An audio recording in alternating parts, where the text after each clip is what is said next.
on in.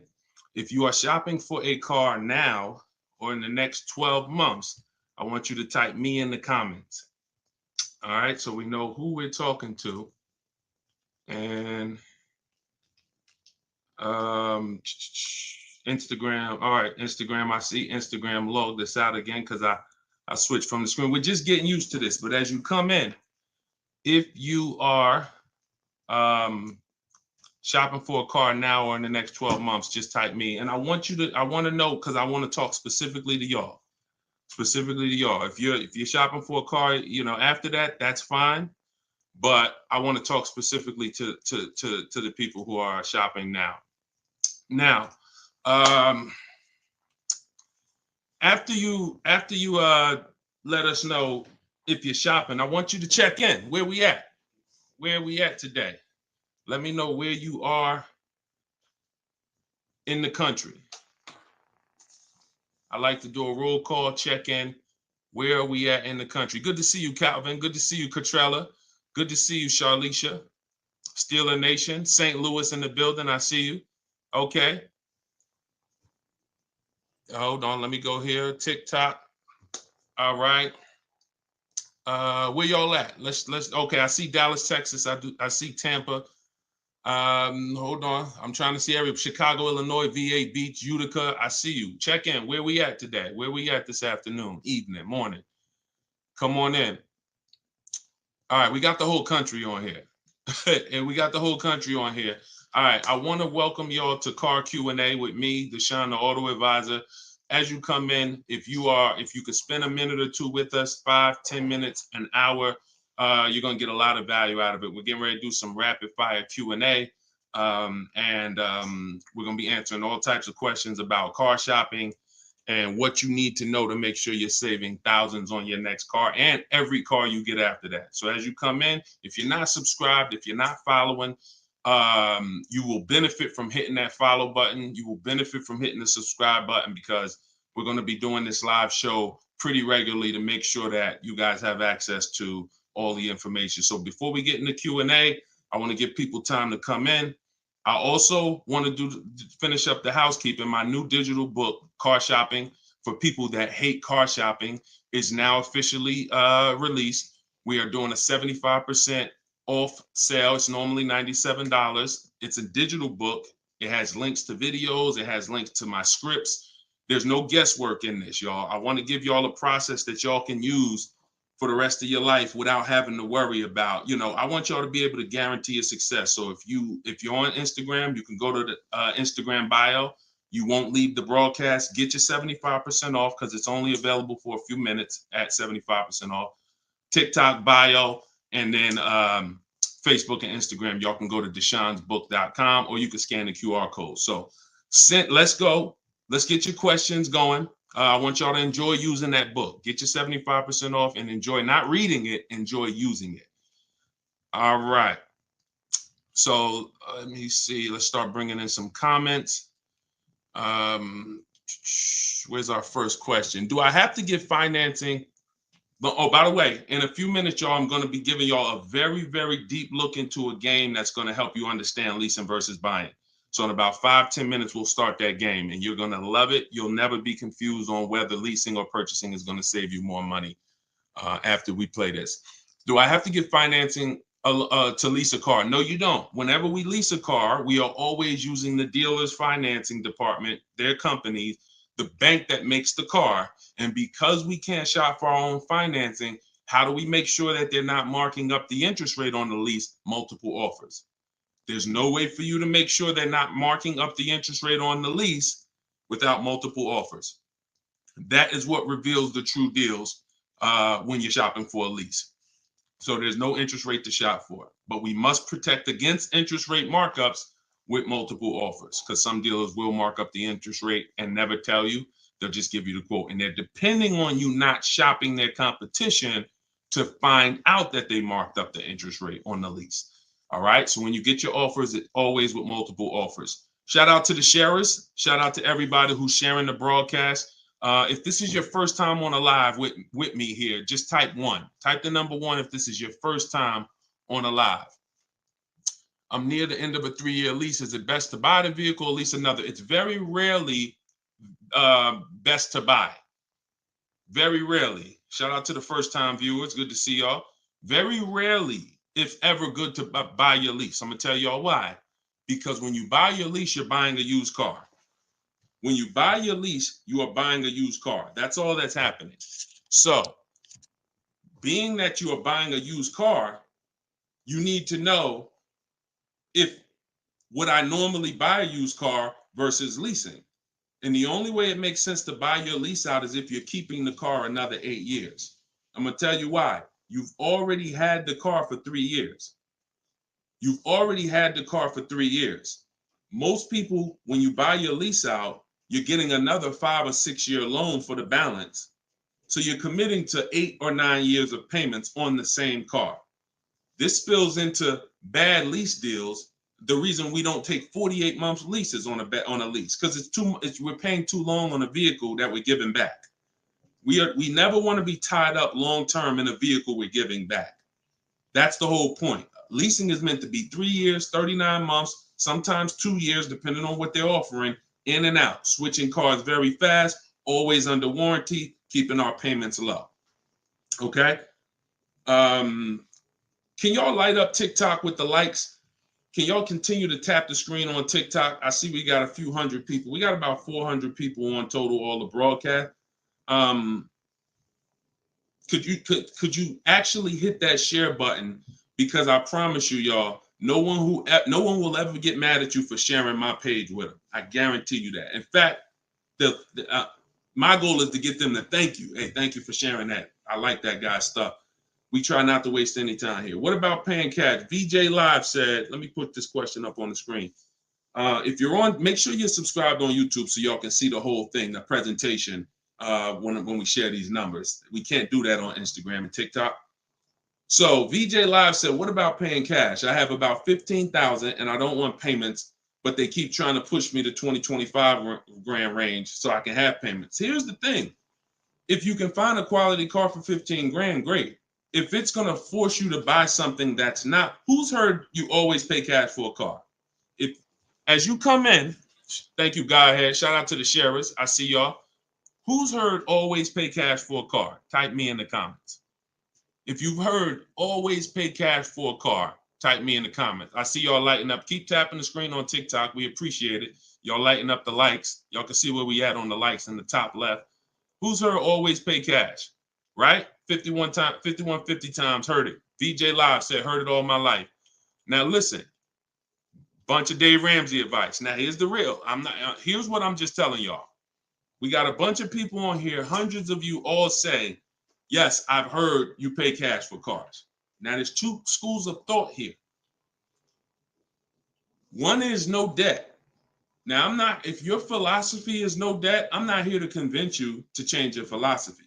Here's what I'm here to talk to you about. If your philosophy is I want to do what makes the most financial sense, then we'll have that conversation. Because people who could pay cash for cars and don't, they typically are making money on their money. When I was in the dealership, people would come in, they would ask, what are the interest rates this month? If the interest rates were 0%, something special like 0%, 1%, 2%, 3%, if they knew that they were getting 10, 15, 20% returns on their money, they're not going to put it in a car. They're going to use the bank's money at 1, 2, 3%, and they're going to use their money to keep making 10, 12, 15, 20%. That's the philosophy. So they view that as, I'll pay 3%. They view it more as a business transaction than as a leveraging money to make more money.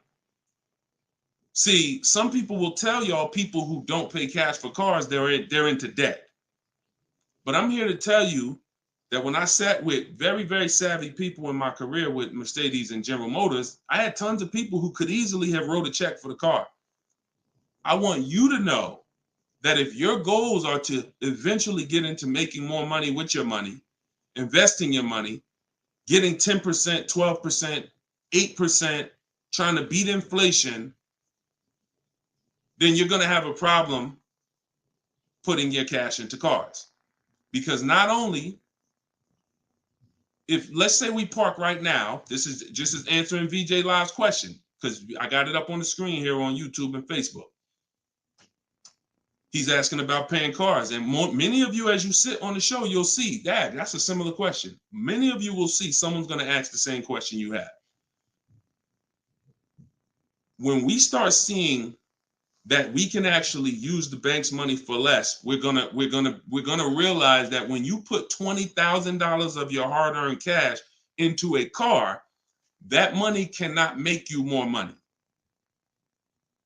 That $20,000 that you just put in the car cannot make you more money.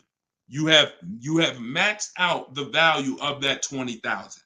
It's in a car, you can't pull it out. You could refinance, but that's not happening. You're going to refinance and just get another loan. The point is, your money's in that car now. So had you had an opportunity to invest that 20 and make 8%, 10%, 6%, 12%, that's what the people who don't pay cash for cars, who are wise, are doing. I'm not telling you there's a difference. Look, I talk a lot about budgeting.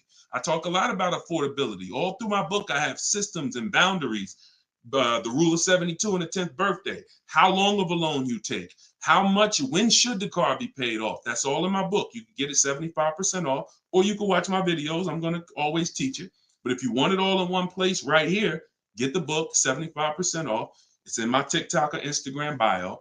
But that's what we got to know. We got to know if we're going to use leverage and use the bank's money, there are extremes of leverage. There is over leverage. And we cannot be over leveraged. That means we're taking a loan that's too much, too long, we just want to borrow to try to afford a car. And you see this a lot with older cars, people buying luxury cars that they really can't afford because, brand new, the car is 80 grand. But if they get a 10-year-old one and they get a 5-year loan, now they're in a 2013 AMG Mercedes with 90,000 miles on it.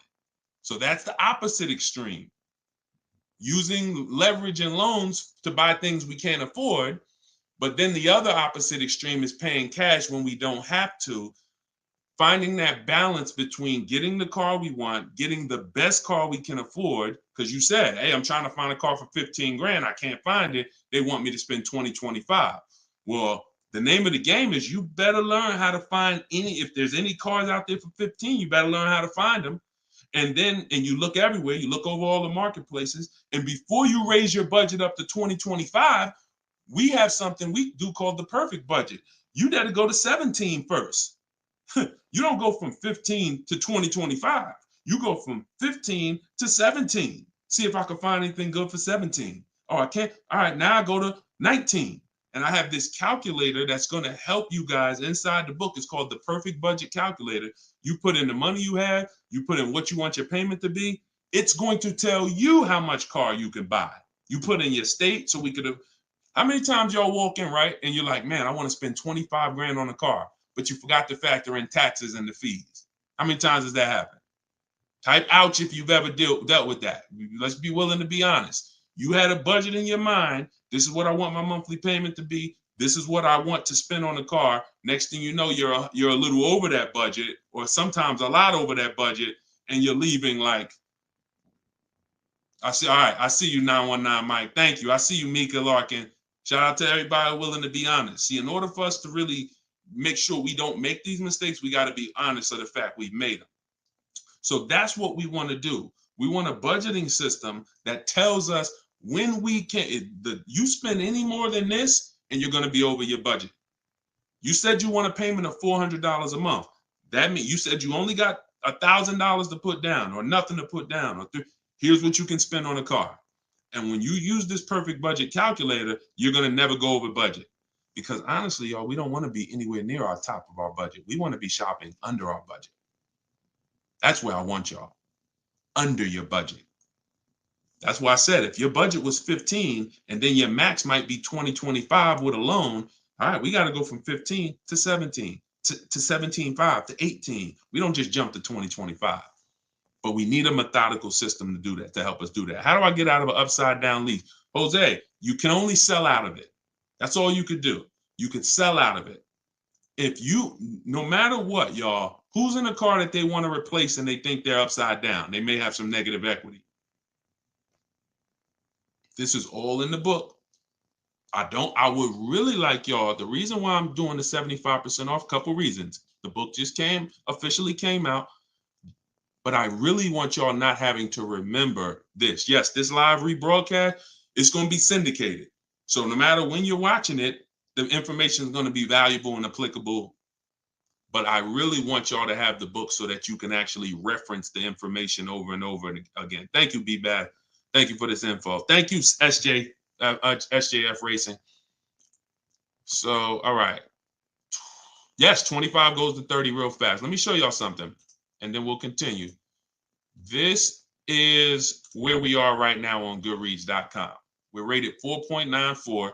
We've already received 27 reviews, 31 ratings, and the book hasn't been out yet. So if you go to Goodreads.com, if you're on YouTube, if you're on Facebook, you can see what I'm posting. But I'm sharing the fact we're already rated 4.94, 31 ratings, and the book hasn't come out yet. So now that it's officially out, I really want y'all to have it. And so make sure you take advantage. Get your 75% off. It's normally $97, but while you're watching here, it's 75% off. Everything I teach is in there in one place, so you don't have to remember it. All right. If you have let's talk to the people who are in an upside down lease or upside down loan. First of all, we don't want to be there. I'm gonna tell y'all why. If you're in an upside down lease, that means you didn't pick your mileage correctly. That means something happened, because with a lease, you have to have predictable miles. You have to know how much you're going to drive roundabout. You got to be able to guesstimate. That's why if you're running a Turo business, when you're trying to rent the car out for, 40,000 miles a year, or you don't know how much it's going to be on that car. Could be 20, could be 40. A lease is not good because you can't predict the mileage. But in normal life, we can predict our mileage very closely. Now, when things happen, let's say you were working at home, and now all of a sudden you are, you're not working from home anymore. Now you got to drive into the office to 20 miles away. Well, that's a lifestyle change. That can lead to you racking up mileage penalties. But here's what we don't want to do. You don't want to buy that car, y'all. I'm going to tell you why. Every time you lease, you have a price that you can buy the car for. Most times it ain't worth that. Yes, in the last couple of years, we saw a couple cases where, the buyout prices were good. Before the pandemic, the buyout prices usually were nowhere near what you could get a comparable used car for. So if your car was 3 years old with 36,000 miles on it, the prices they were putting was to make you not buy the car, was to make you send it back to them so that they can handle it and resell it. So if the price wasn't worth it to begin with 36,000 miles, I've seen people, you go over your miles and you're like, I'm over the miles, I'm just going to buy it. The price wasn't worth it with good mileage. The price wasn't worth, if you had 36,000 miles, that car wasn't worth you buying for the buyout price. You actually have 48,000 miles and they want you to pay the same price for it. So it's important that if we have to deal with penalties because we didn't structure the lease correctly, or because we didn't quite know what we were going to be driving, or we had a lifestyle change, taking the penalty and applying it over to our next deal is always, not always, but in most cases, going to be less money than us buying an overpriced car with high mileage now. We cannot just keep buying our leases without doing a market check. So when you asked about how do I get out of a lease with negative equity, all you can do is find out what the penalty is. There's 3 ways that you could get out of this thing. You could either pay the difference. So if you got, you could wait until your mileage, and this is, all right. If you have negative equity on a lease, I don't even like to call it negative equity because there's no such thing as negative equity on a lease. There's penalties. That's different. Penalties on a car you purchase. Yes, there's negative equity. You bought it, you have a loan on it, the value is not worth the loan, negative equity. With a lease, we have penalties, over mileage penalties. And now some people say, well, I'm gonna go over mileage, I'm gonna get out of the lease 3 months early. But you don't realize if you get out of the lease early, what do you still have remaining? Payments. Three months of payments, 6 months. Who's ever had a dealer say, hey, don't worry about the payments, we'll take care of the old payments? Who's ever heard that? Type me if you've ever had a dealer say to you, don't worry about the old payments, we'll take care of the old payments. Okay, lots of you. The problem with that is the payments don't disappear. They always get rolled over to the next lease. They always get rolled over to your next deal. So what I want y'all to start doing is I want y'all to see that the money is not hitting. When you have negative equity, 5,000, you got this baggage from your old car, it does not go away. It gets either transferred or you can pay off the difference. So the key is to stay out of negative equity, to stay out of penalties, because yes, once you have them, they have to be accounted for. We got to find our great deal, and then we got to bring our penalties over on top of the great deal. That's all we can do. Now, you better try to see what your car is worth selling it, because you said you're over miles. You call your leasing company, you get your payoff, you find out what your cash offers are. Go to Vroom. Vroom's out of business. Sorry, CarMax, Driveway, Carvana, AutoNation, and Kelly's Blue Book Instant Cash Offer. You can go to Car Guru, Sell My Car Too. These are all people that give you cash for your car. That's what your car is really worth, what those companies will pay. Whoever's the highest bidder, we take that. See, what I'm teaching y'all, and some of you are going to get it immediately right here, right now. Some of you, it's going to take a while to get the fact that your money comes when your savings come when you start learning to make people bid instead of getting one offer. You get the most money when you start learning to make people bid. And so what you have to do is get multiple offers, find out what your car is worth.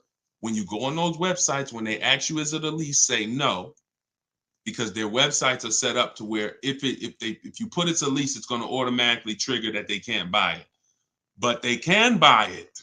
We've been doing this, y'all. I got hundreds and hundreds of members in Cars from Home University. We shop all around the country. You must put no when you're getting offers for a lease, because their computer is set up to automatically think that it's a third-party restriction and they can't buy it. But when you call your bank, you're going to ask them, do I have a third-party restriction? If they say no, then that means you can sell to anybody. But again, the way these companies are set up, they saw us making all this money on these cars, and the bank said, no, we got to do these third-party restrictions. And it was so many people going to those websites saying, oh, I'm about to sell my lease. And then they would get there, or they would talk to them and they would say, no, we can't buy it because it's a third-party restriction. So they just made their website default to we don't buy leases, but we do know if you don't have a third-party restriction, they can buy your lease. And it's very important for you to know that. And if you do have a third-party restriction, it doesn't limit the fact you can sell and make money. It limits who you can sell to. When you have a third-party restriction, they say what they're saying is you can only sell your car to a dealer that makes the same brand. You cannot sell to a third party, Carvana, Driveway. You can't sell to them directly. You can only sell to a dealer. So what does that mean? I see y'all lighting up the likes on TikTok. Can y'all keep tapping the screen? Let's keep those likes going up. I see it. I appreciate it. And thank you to everybody sharing. So when you are, I just got off my point, but I know it was about selling. So multiple offers, y'all. This is all in the book, Car Shopping for People That Hate Car Shopping. Who has their copy? Who got their copy? We'll continue. We got some more time. We're gonna keep doing Q&A, but who got their copy of the book already? Who got their 75% off? I really want y'all using this. The book is affordable for everybody. Everybody. All right, especially at 75. Now it should show, make sure it's not showing the 97%, $97 price. That's the normal price. I see you, 5150. Okay. All right, I see you, Jimbo. Okay. Okay, I see you, Diane. I appreciate you. Okay, and I want y'all to use it. Don't read it, use it. That is like literally it's an action guide. That ain't a book you read and then you have a bunch of things you got to remember. I'm walking you through the process step by step. And again, everything I teach is in my videos. So I don't hold back in my videos, but I do want y'all to have access to all the information in one place. If if you don't want to cycle through all my videos to try to find it. All right, is it worth buying a car from Carvana? That's a great question, Danny. It depends on if it's the best deal in the market. Danny said, is it worth it to buy a car from Carvana? Now, you can put anything in there. You can put Driveway, any of these online sites, online car buyers, online used car sellers. But here's the game that we avoid. We cannot shop from them exclusively because here's what they try to do. They'll try to sell you a car based on variety. Hold on. My do not disturb should be on. My do not disturb should be on. So anytime you see,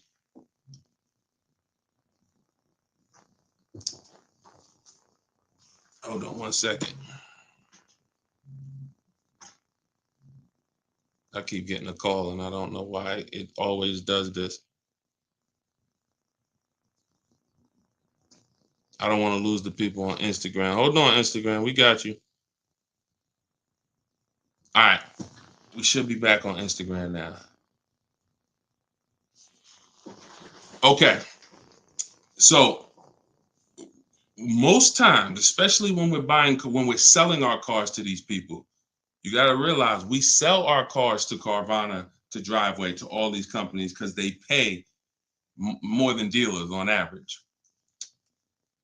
If they're paying more than dealers on average, they're usually not the lowest price. When they're selling the cars, they're usually one of the highest. You can't pay people more than dealers and then turn around and sell for less than dealers.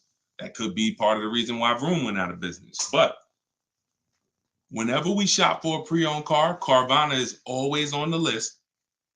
Whenever we shop for a pre-owned car, CarMax is always on the list. Driveway is always on the list. Why? Because we shop everywhere there's a used car. You may have been trained to shop local with used cars or to shop I only go to Car Gurus. Then you're missing the stuff that's on cars.com.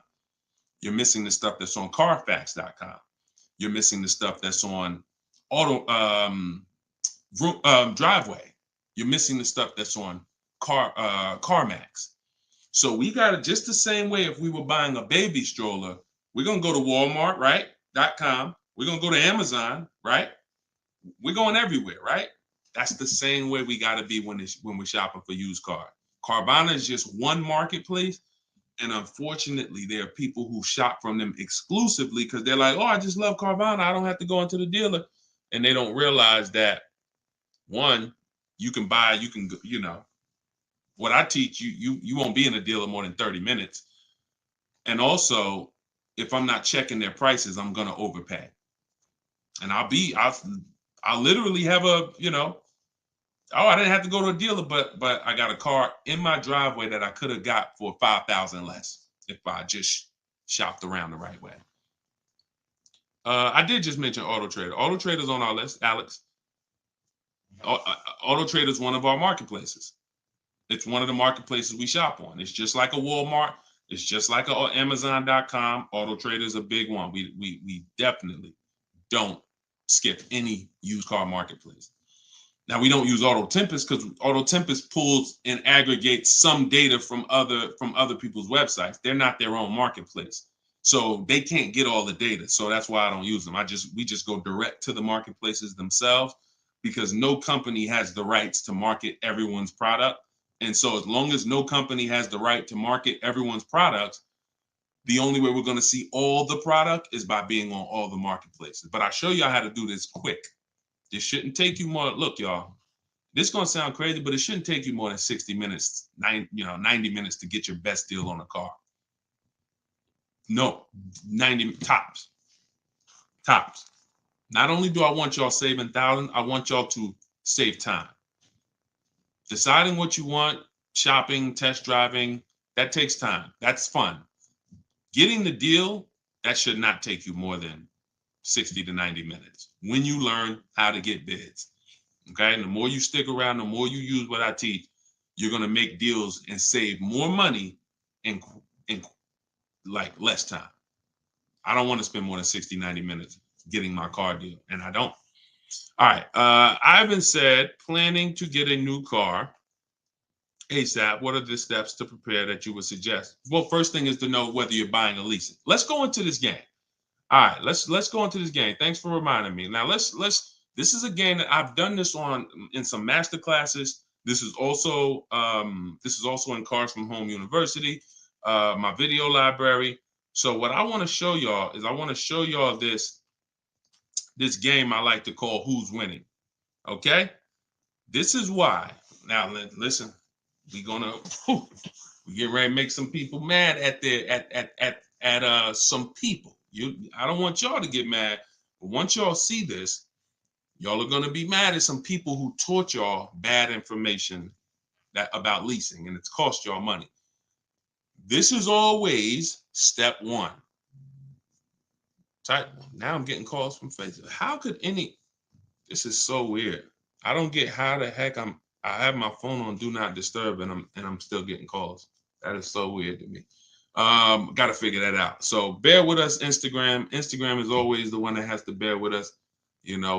But all right, so this is what we're doing here. And look, go to YouTube or go to Facebook and watch the rebroadcast. Rob Rue said, "Where do I purchase the book?" Everybody who wants to purchase the book and get the 75% off, if you're on Instagram or TikTok, go to my bio, click the picture of me, go to my bio, you'll see a link, and then you'll see 75% off. Grab it. You won't even leave the broadcast, so you don't have to worry. You'll be right here. You'll still be able to hear me. And then if you're on YouTube, or you can go to deshonsbook.com. If you're on Facebook, go to Deshon's Book, or you can scan the QR code. So what we're about to do, I'm going to ask y'all a question. We're going to go down the road and we're going to compare two different people here. People who buy a car and people who lease. This is step one.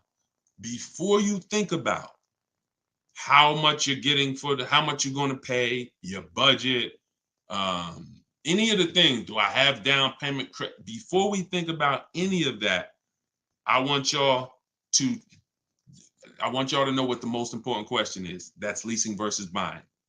So on this screen, I'm comparing a person who leases and got a brand new $40,000 Jeep Grand Cherokee 2024.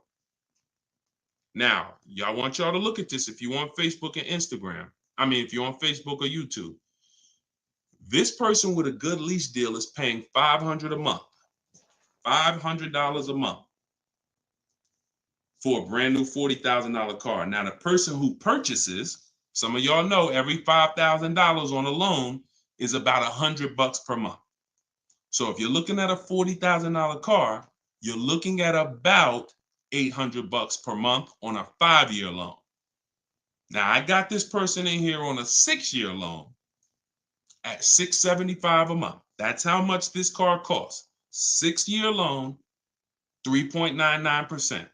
$675 per month. Let me ask y'all a question. Looking at this screen, who's winning so far? Two people drive off the lot in a brand new Jeep Grand Cherokee. They have the exact same vehicle. One is white, one is gray. One person's paying $500 a month. They're leasing it. One person's paying $675 to buy it. $675 for 6 years. Who's winning, the lease or the purchase? Put L or P. We're just talking about, literally, we just drove off the dealership. You sitting in this car next to me. We got the same truck. I'm paying $500 a month. You purchased it. You're paying $675. Who's winning?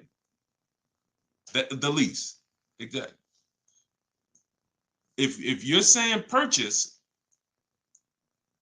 you're missing it. You and me are in the same car. I'm leasing the same car as you for $500 a month. You're paying $675 a month. Same exact car. Who's winning? Exactly. See, Rob, and these are the things where we can't look. There is no, the purchaser is not winning. It's not no. It depends. We have to go straight up. We have to go straight up by the numbers. See, that's where we lose at. We lose with all of this subjective, oh, well, it depends on how we look at it. No. You're driving a 2024 Jeep Grand Cherokee. I'm driving the same vehicle as you. I lease it, and every month $500 comes out of my household.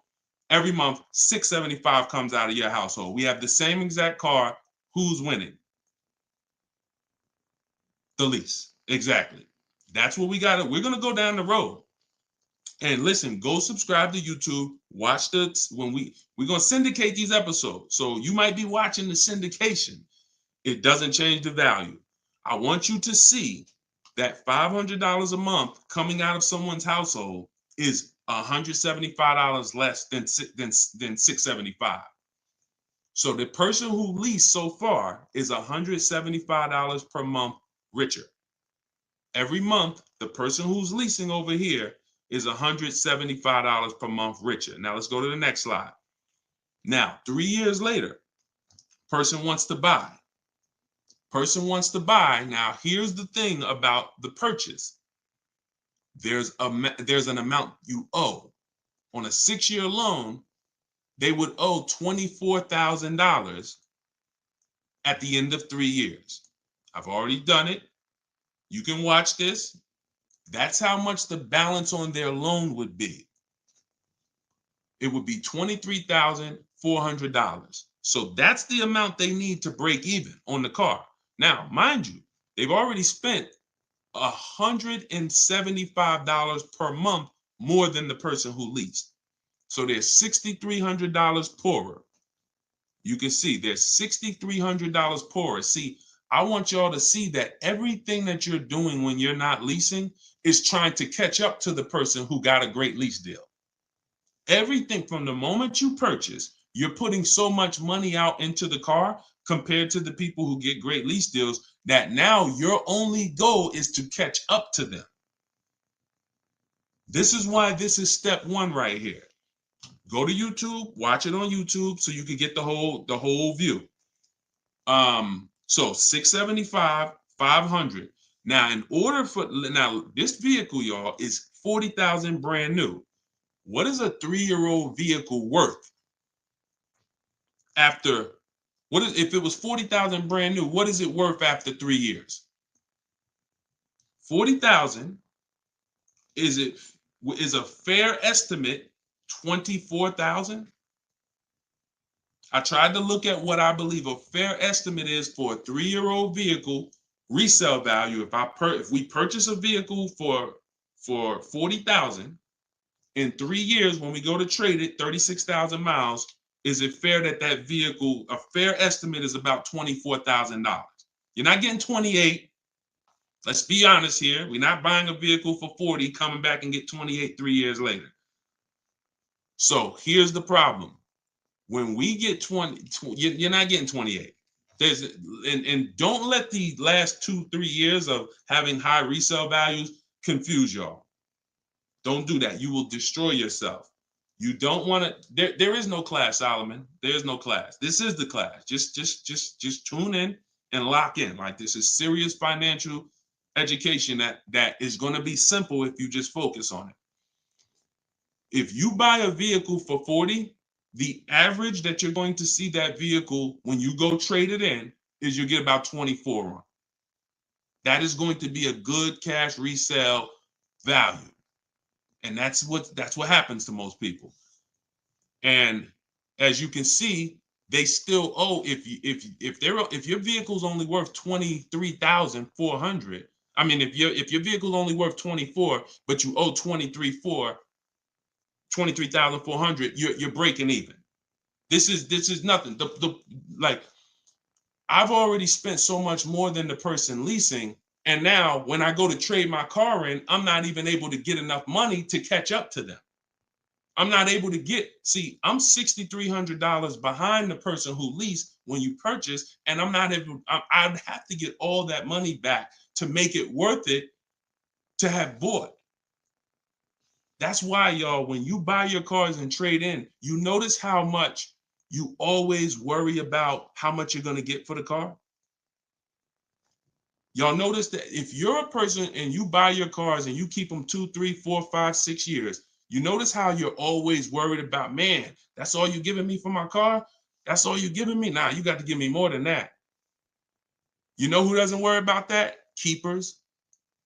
Anybody in here who buys a car, keeps it till the wheels fall off, you never worry about what the car is worth, right?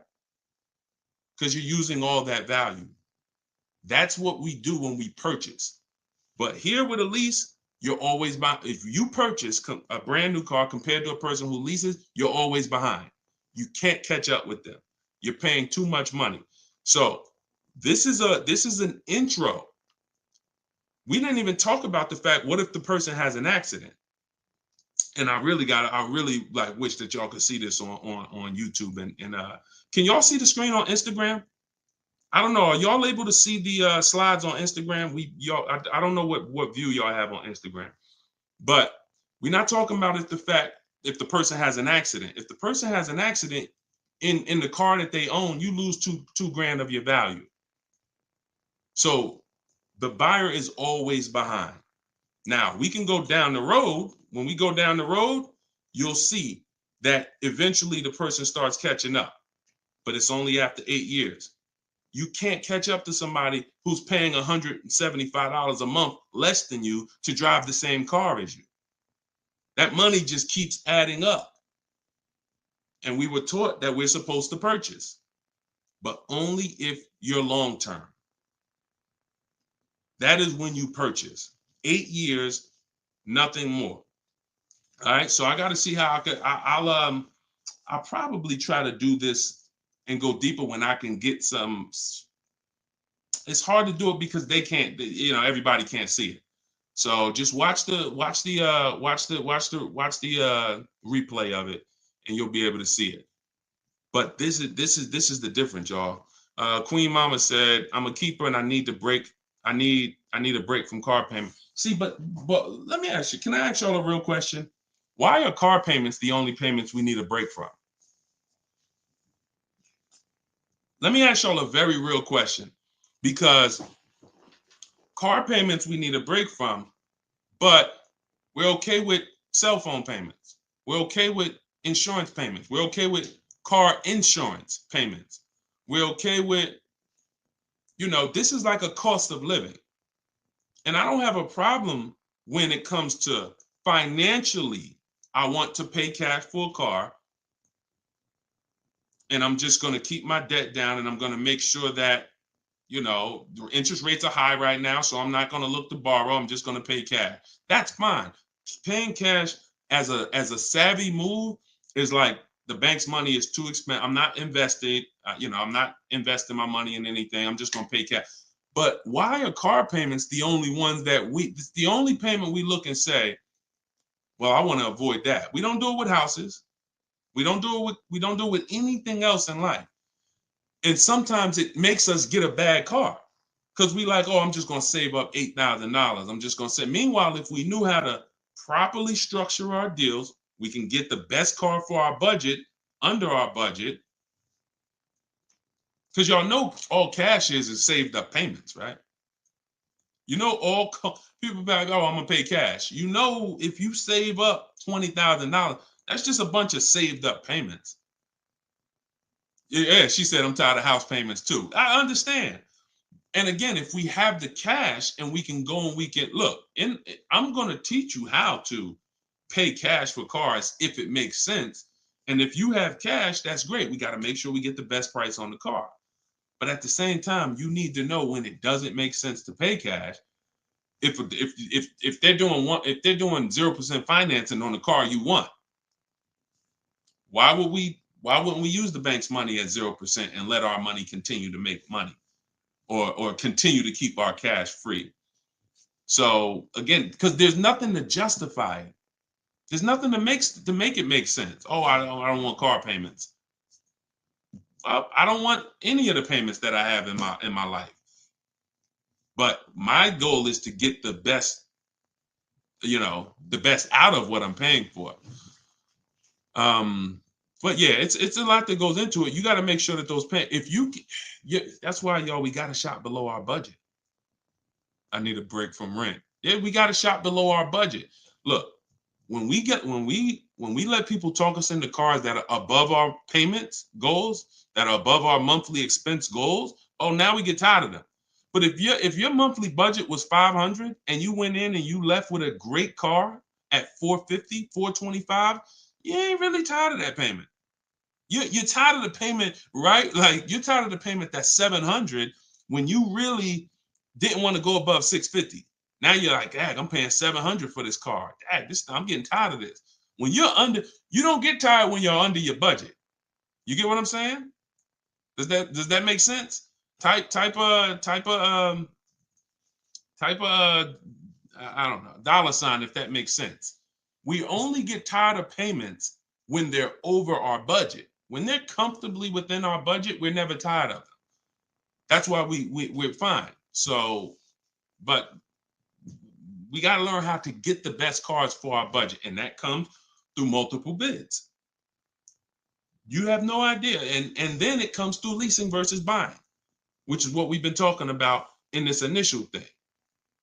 In this initial thing. I'll try to get everybody on one stream, where y'all could all see, because I really want to focus on the people who can see the slides.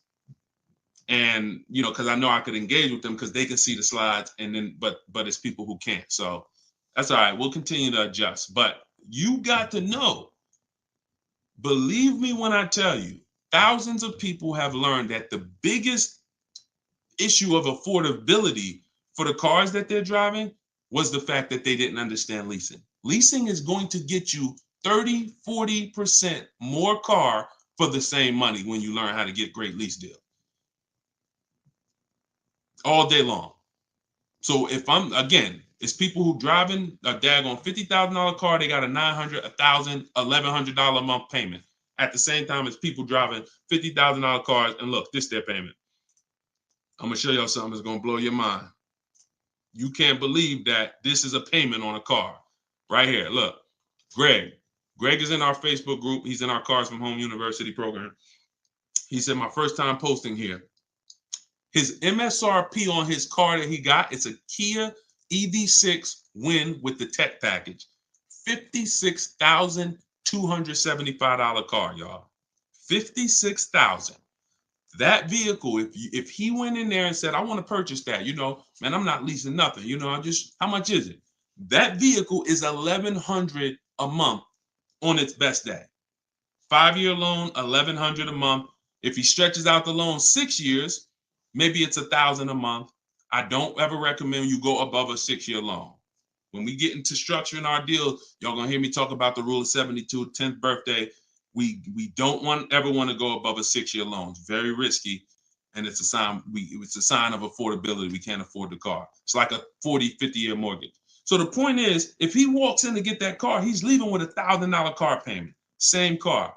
Look at what he got, y'all. Shopping multiple offers. The dealer that won the bid, his payment is $527 a month. $527 a month. He gave him first month's payment, and he drove off. He said no other dealer came close. Some people may have shopped that car and said, Deshone, I was shopping a lease for that car. They was telling me it's $800 a month. Absolutely. That's normal, because the overpriced dealers that we don't buy from are going to take their shots. But in order for us to see that, wait, this car is not really $800. The best deal on this car is $527.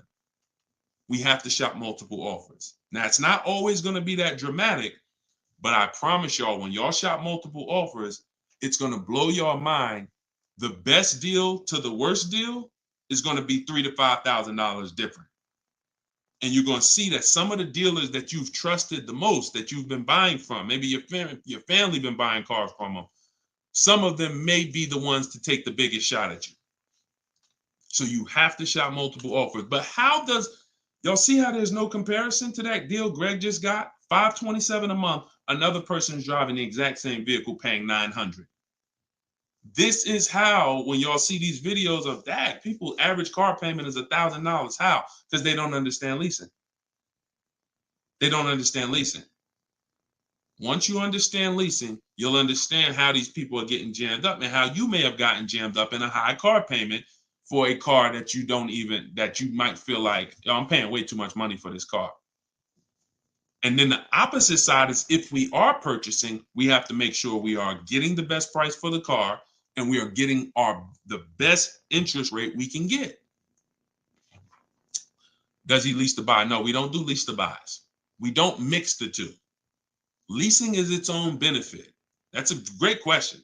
Great question. Let me put the banner back up for those of you who want to get the book. See, if you don't want to have to remember all of this, grab your book. My new book is called Car Shopping for People That Hate Car Shopping. It's digital, so you could download it, be literally using it in 2 minutes, and just go to deshonsbook.com. It's 75% off for our launch, and you can get your copy. If you're on Facebook or if you're on Instagram or TikTok, you could go right to my bio. Click the link in my bio, get your copy while it's 75% off. Price goes back up to $97, I think, after 30 minutes. All right, so your payment is over $1,100 now, and look, that means your loan is probably somewhere around 60 grand or more. Depends on how much it depends on what your term was. So if your payment was $1,100 a month, on a 5-year term, that's a $60,000 loan. That's about a $5,500 loan on a 5-year term. So you want to look at other ways to acquire that car. Is there a way that I could have been in this car for less money? Now, watch this, Gigaware, because he's being honest. My payment's is $1,100.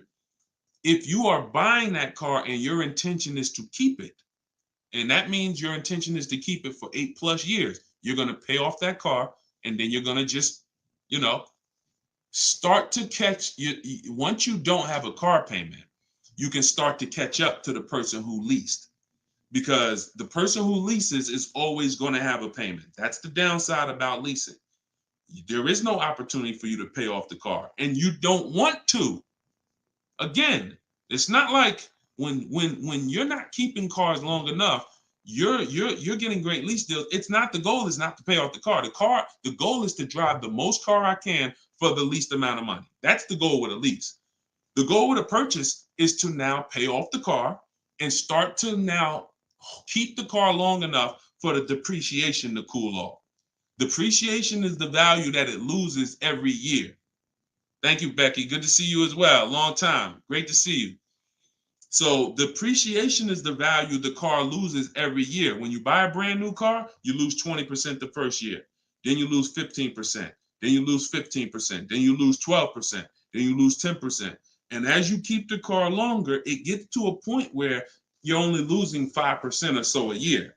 But you must keep that car long enough to get to that point. And what many of you have been taught to do, you may have been taught to, man, I buy my cars and then I'm replacing them in 3 years. I'm replacing them in 5 years. Now I'm replacing my cars when they're losing the most value. That's not when you want to replace a car. You now bought the car, it's losing value like crazy for the first 6-7 years. Now, perfect. It's going to cool off now. It's paid off now. Now I can start to recoup some of all that money that I put into that car. But most people don't do that. You may have been taught, I just go and get another car and I start the process all over again. So not only are you never getting to benefit, not only are you always having a payment anyway, you're not getting the benefit from all the money that you're putting into these cars. You're never allowing the depreciation to cool off to where you got no car payment and you just got a car out there and you can stack some of this money up. It just happens all the time. It's an issue of not understanding leasing.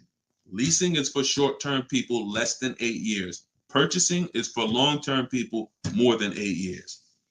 And don't worry, we'll continue to go deep on this. All in the book.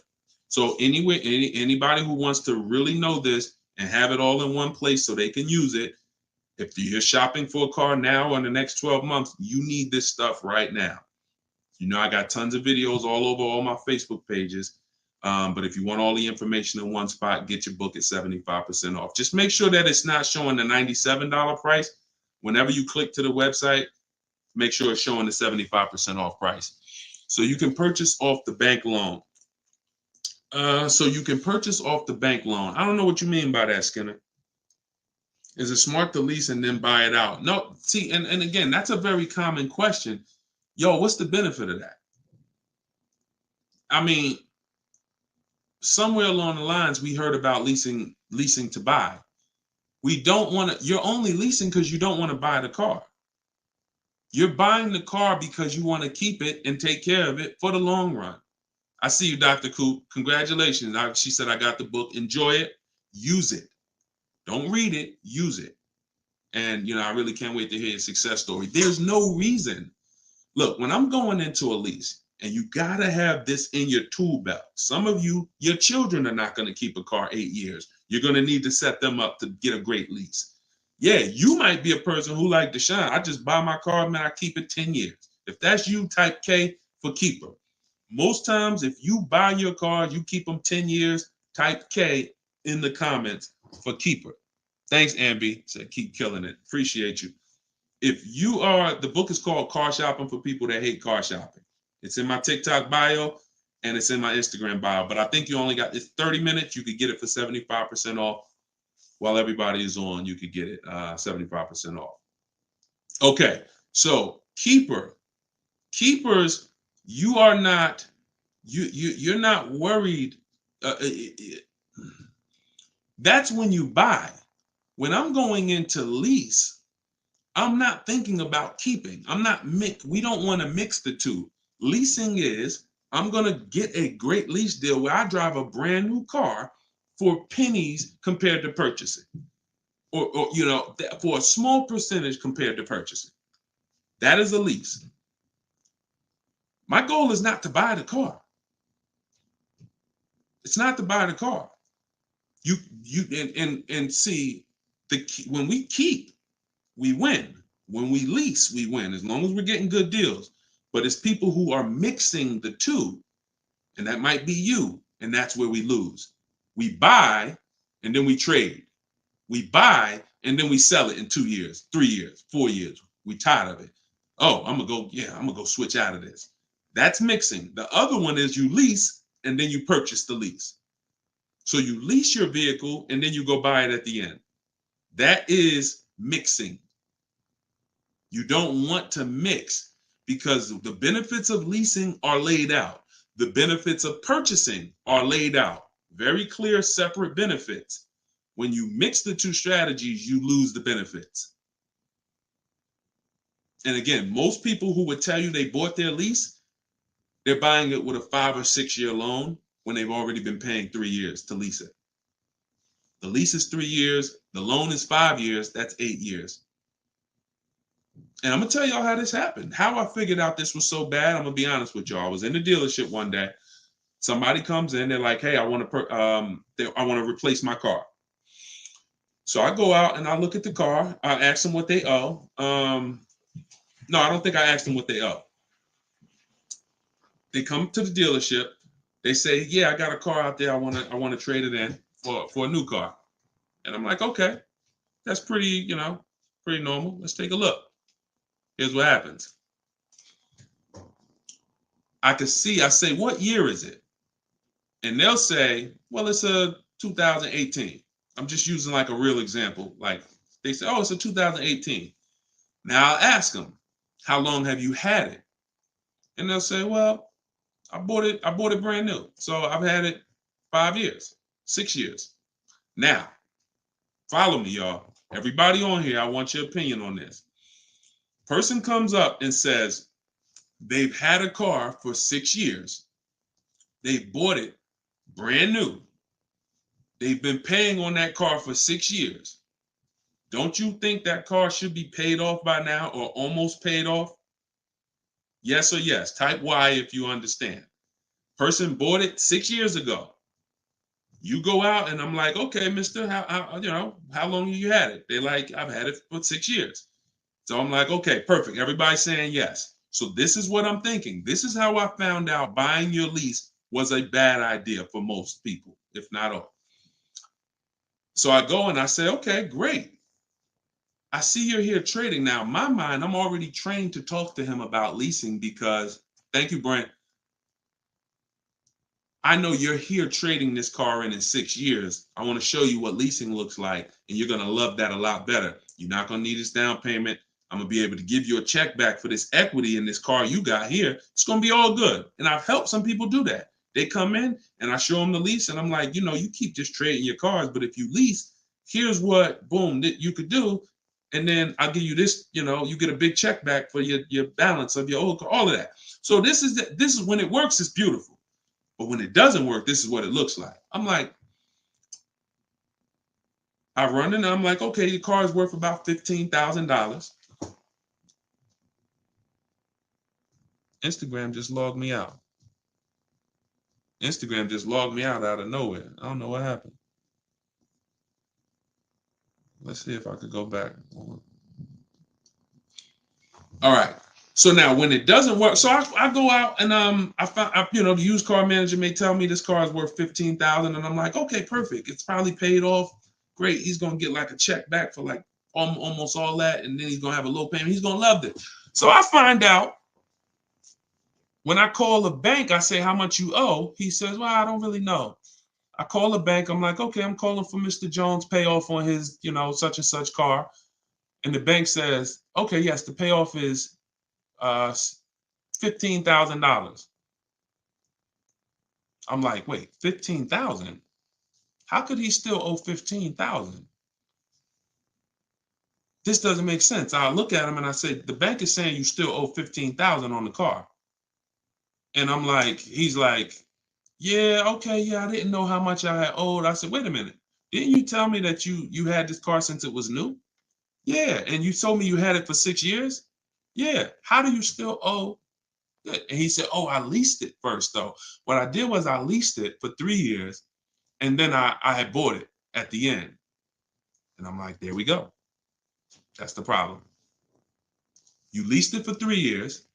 Most people, when they're buying their lease, they're going to put a 6-year loan on it, which means 6 years later, from the day you bought it, from the day you originally leased it, 6 years later, you've been making payments and you still have 2 more years of payments left.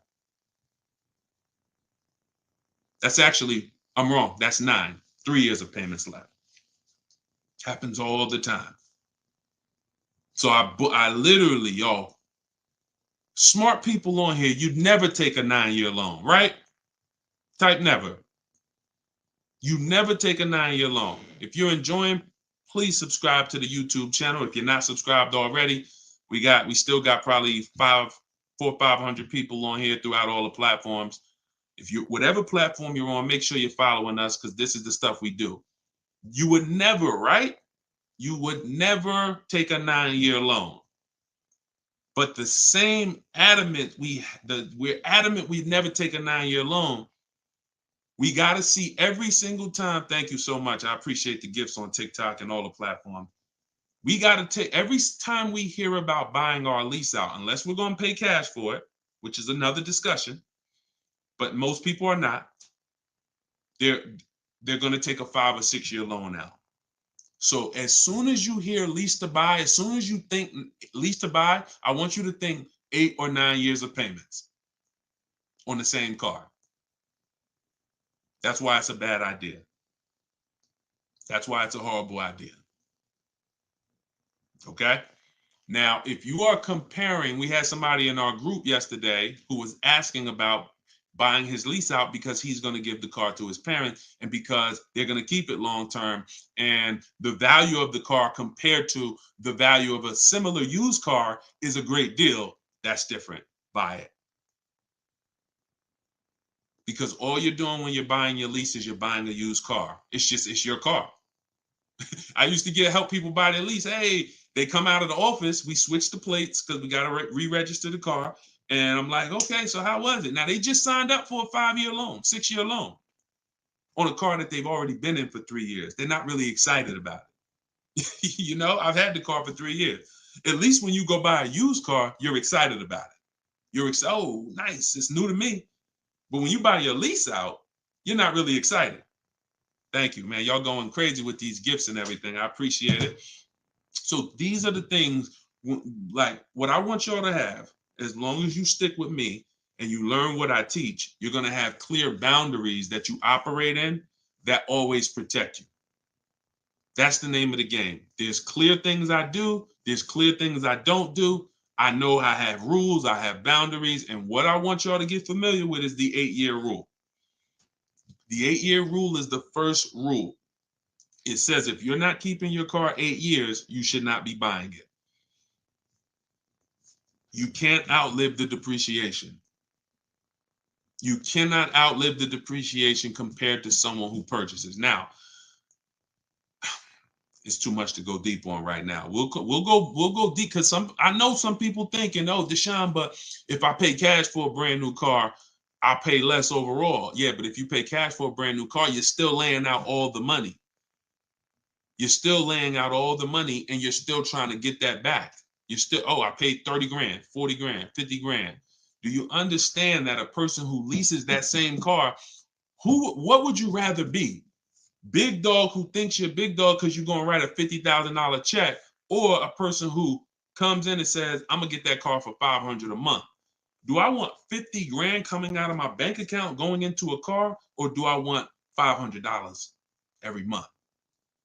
It's much more, it's a much more pleasant feeling to give a bank $500 every month to drive their $40,000 car than it is to say, okay, you want this $40,000 car, then you come give us a check for the whole amount and the taxes and everything. Now I'm taking the check out, boom. And again, there are situations where that's right, but I want you may have been somebody who's like, yeah, but I don't think it's right for me. And that's okay. That's okay. I'm not one of these people that's going to make y'all feel like you are wrong by using leverage and learning how to creatively acquire cars where it's a little bit of money coming out of your bank account every month versus what people have told y'all and how you should be buying cars. Thoughts about leasing luxury vehicles. It doesn't change, Dr. Doctober. That's a great question. He said, what are your thoughts about leasing luxury cars? Same principle, 8-year rule. I don't care whether you're leasing a G-Wagon, whether it's a Bentley you're looking at, whether you're looking at a Toyota Corolla, the 8-year rule is what applies. Because the 8-year rule takes into account the depreciation. If you look and say, that's a car I'm keeping for 8 years or more, you buy it. If that's a car you're not keeping 8 years, you're going to see you'll pay thousands less and drive a better car leasing it, even if you try to buy it used.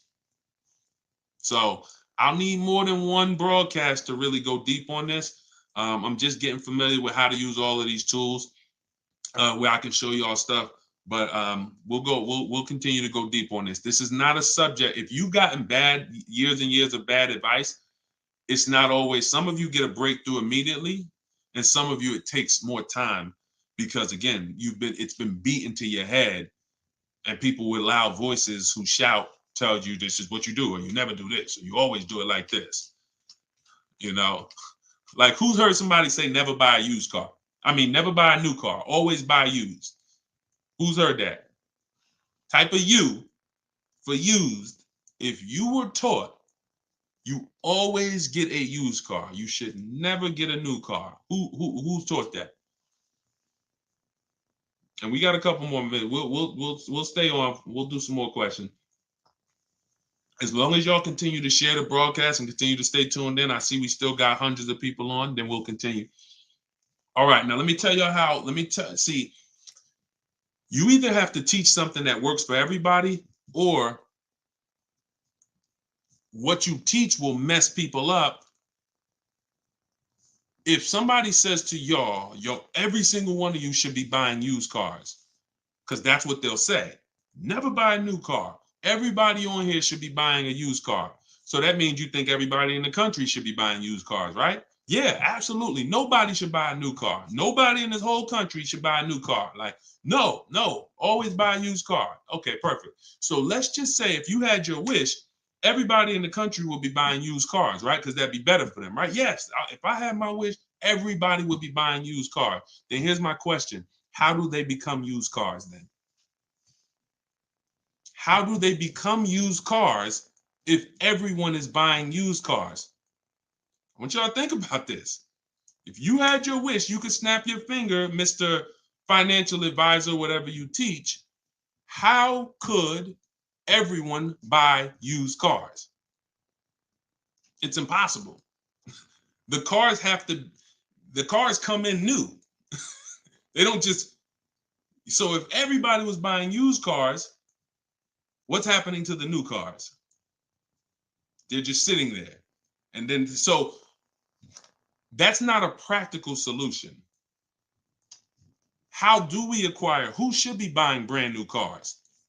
People who are going to lease them, and people who are buying new cars, who want to purchase, keep long term, and you could afford new. That's only if some people say, Deshone, I want to buy. I'm not leasing, I want to buy. I keep my car, but should I buy new or pre-owned? That depends on budget. That depends on, unless you want one specific from a year, sometimes it'd be like, oh, I want this special year. But if it's a case of, you know what, I can afford both. Should I buy new? Should I buy pre-owned? That's a matter of budget and preference. If I could afford a new one and I can keep it long enough to outlive the depreciation, then I'll buy new. But if I can't afford to get a quality vehicle for my budget, then I'll buy pre-owned. And some people want to treat themselves. Some people like, I only get a new car every 10 years, Deshone. I'm going to get something new. That's fine. That's fine. As long as it's long term, because time heals all wounds. We killing the likes on TikTok too. I appreciate everybody tapping the screen. Y'all still running the likes up. Appreciate it. Shout out to the subscribers. If you haven't subscribed to us on YouTube yet, please, we invite you to subscribe. This is what we'll do. You'll get notifications of when we live, so you can make sure you tapped in. I see you, Barbara. She said, I just bought the book. I appreciate everybody who got the book at 75% off. This is the launch. I'm excited. As y'all saw earlier in the broadcast, we're already rated 4.94 on Goodreads.com. We got 31 reviews. That book, Car Shopping for People That Hate Car Shopping, has been really changing people's lives and the way they shop. It's a tool. It's not something you read. It's something you use. So get your copy at deshonesbook.com, 75% off, or you can scan the QR code, or if you're on Instagram or TikTok, just go to my bio. And as long as you're seeing this, you still should be able to get it at the 75% off price.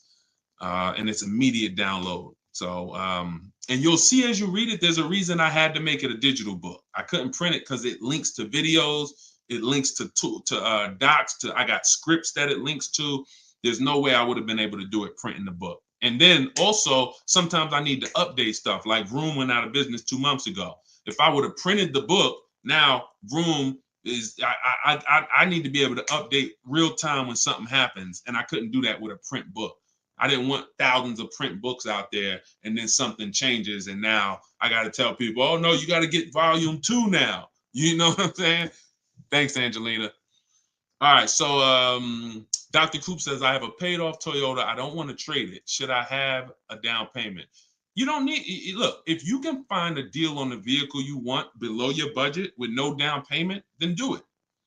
You said you have a paid off Toyota. You don't want to trade it in. Now, here's what I ask people. You put the vehicle to use, because if you're going to go and get another vehicle, then you're going to be paying for that vehicle. You don't really want, the only people I recommend have an extra vehicle is if you're a high mileage driver. Who's a high mileage driver? You're driving over 20,000 miles a year. Over 20,000 a year, type HM for high mileage. These are the only people that it benefits you having a paid off car like this.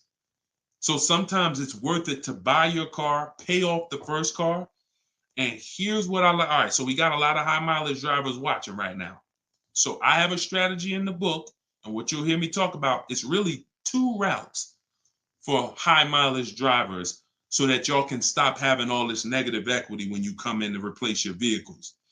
What typically happens with high mileage drivers, and the reason I suggest to them 2 cars, 1 car payment, is because they're putting so many miles on their vehicle, but your loan is a normal loan. Your loan is a 5-year loan or a 6-year loan. Those loans are made to go down for the normal or average driver. And even the average driver is going to have negative equity on these loans in the short term. So when you are destroying the value of your car because you're putting 20,000, 30,000 miles a year on it, it's going from being worth 20 grand one year to now it's worth 12 grand the next year because you put 30,000. You're destroying the value of it, but the loan that's attached to it is not moving. This is the indicator that the loan and the purchase price or the value of the asset is totally unrelated. They're unrelated. They don't matter. That's why you have to make sure you get a good price on the asset. You can't just pay attention to what is my loan doing, because your loan doesn't tell you what you're really in the car for. So check it out. You now are putting all this mileage on your car. You come in 4 years and you're like, hey, you know what? Car got 200,000 miles on it now. Let me go ahead and trade this thing in. Problem is 200,000 miles. You still got 2 years left on the loan. You still owe 15 grand. You still owe 12,000. You still owe 20,000. And you are now seriously hurting your value, your next deal, because all that baggage you got to come to this next deal. The solution to stay out of that is to make sure that you are having either, I teach either 2 routes. Well, the third is really just be a long-term person. You could drive 30,000 miles a year. And if I'm a long-term person, I'll just have 300,000 miles on my car in 10 years. And then I just go switch it. It's keepers here that's long-term people, high mileage drivers, and they get their car. That thing got 250,000 miles. It's mostly highway. And in 8, 9, 10 years, they go and they replace it. No need to lease. Again, continuing theme. Long-term, don't think about leasing. Because some people who just tune in and they catch a brief, oh, is this so everybody should lease? No. That's what I'm trying to tell y'all. Long-term people, long-term purchase, you buying a car for your kid in college and they're like, yeah, I'm going to keep that thing for 10 years, man. You know I'm boring. Great. But most kids are not. They're like, hey, when I get my job, when I turn 24, I'm probably going to want something different. So if you're not a long-term person, you should be purchasing. But I mean, you should be leasing. But going back to the high mileage, y'all, this is how it works. The 2 strategies for high mileage drivers is to have one separate car. You pay that thing off. And now that becomes your mileage car. And you go and lease a nice car. This is beautiful. This prevents you from having 2 car payments. And this allows you to have a nice car that you're not destroying. So you pay off that first car. If you're going to go this route, your first deal is a purchase, because you're going to get that first car, pay it off, could be new, could be used, but it must be quality. Pay it off. And as soon as that car is paid off, now I go lease my nice car. So I might be putting a high mileage on that first car I'm buying, but once I go lease my nice car, now I got a payment over here. My nice car is over here. And this is when I take out to dinner. This is when I want to go out and have a good time. I don't want a car that I'm just always putting, 30,000 miles a year on. Now I split it. And this has allowed so many high mileage drivers to continually be able to predict what they're going to put in these cars, because now they can't. You cannot predict how much y'all are spending on these cars, high mileage drivers. Y'all are losing so much on resale value. Your loans are just so high and they're moving slow. You don't know how much you are losing, but I break it down for you. It's thousands. You can't destroy the value of a car and then go trade it. It follows you. So that's one strategy. Second is a high mileage lease. Second is straight up. First time I experienced this, I had a guy came in and he was bringing back a lease with 75,000 miles on it. And I asked him, I said, man, I didn't even know. And that's my ignorance. I was selling cars and I didn't even know that was available. And I said, let me ask you a question. How long you been doing these, like, what do you do? He's like, I'm in sales. Like I do 25,000 miles a year, every year. I said, okay, wow. And you lease your car? He said, yeah. Because I already know what a good lease deal is. I just didn't really take into account back then. This is probably 2015. I didn't take into account a high mileage good lease deal. And when he told me what his payment was, And he said, yeah, I come back 75,000 miles. I drop that thing off. I pay my payment every month. Now here's the thing. He might only be paying $150 or $200 a month more for his super high mileage. But that's much better than him buying the cold car, destroying the value, coming back and trying to trade it with 10, 15 grand negative equity. So strategy, you are not really purchasing cars with strategy until leasing and purchasing is in your tool belt and you know when to use which. For your family, not just you, for your family. It's not just you. All right. So great questions. So this is the type of stuff that's in the book. Everything's in the book. Whether you see me live, whether you see me on social media making videos, you're going to get all the information. You don't have to worry about, oh, Deshone is holding back info. It's not. Now, access to me, yes, I have access. I have a Cars from Home University where I coach people personally and we work together. That's access. But as far as the information's out there. It's how you want the information.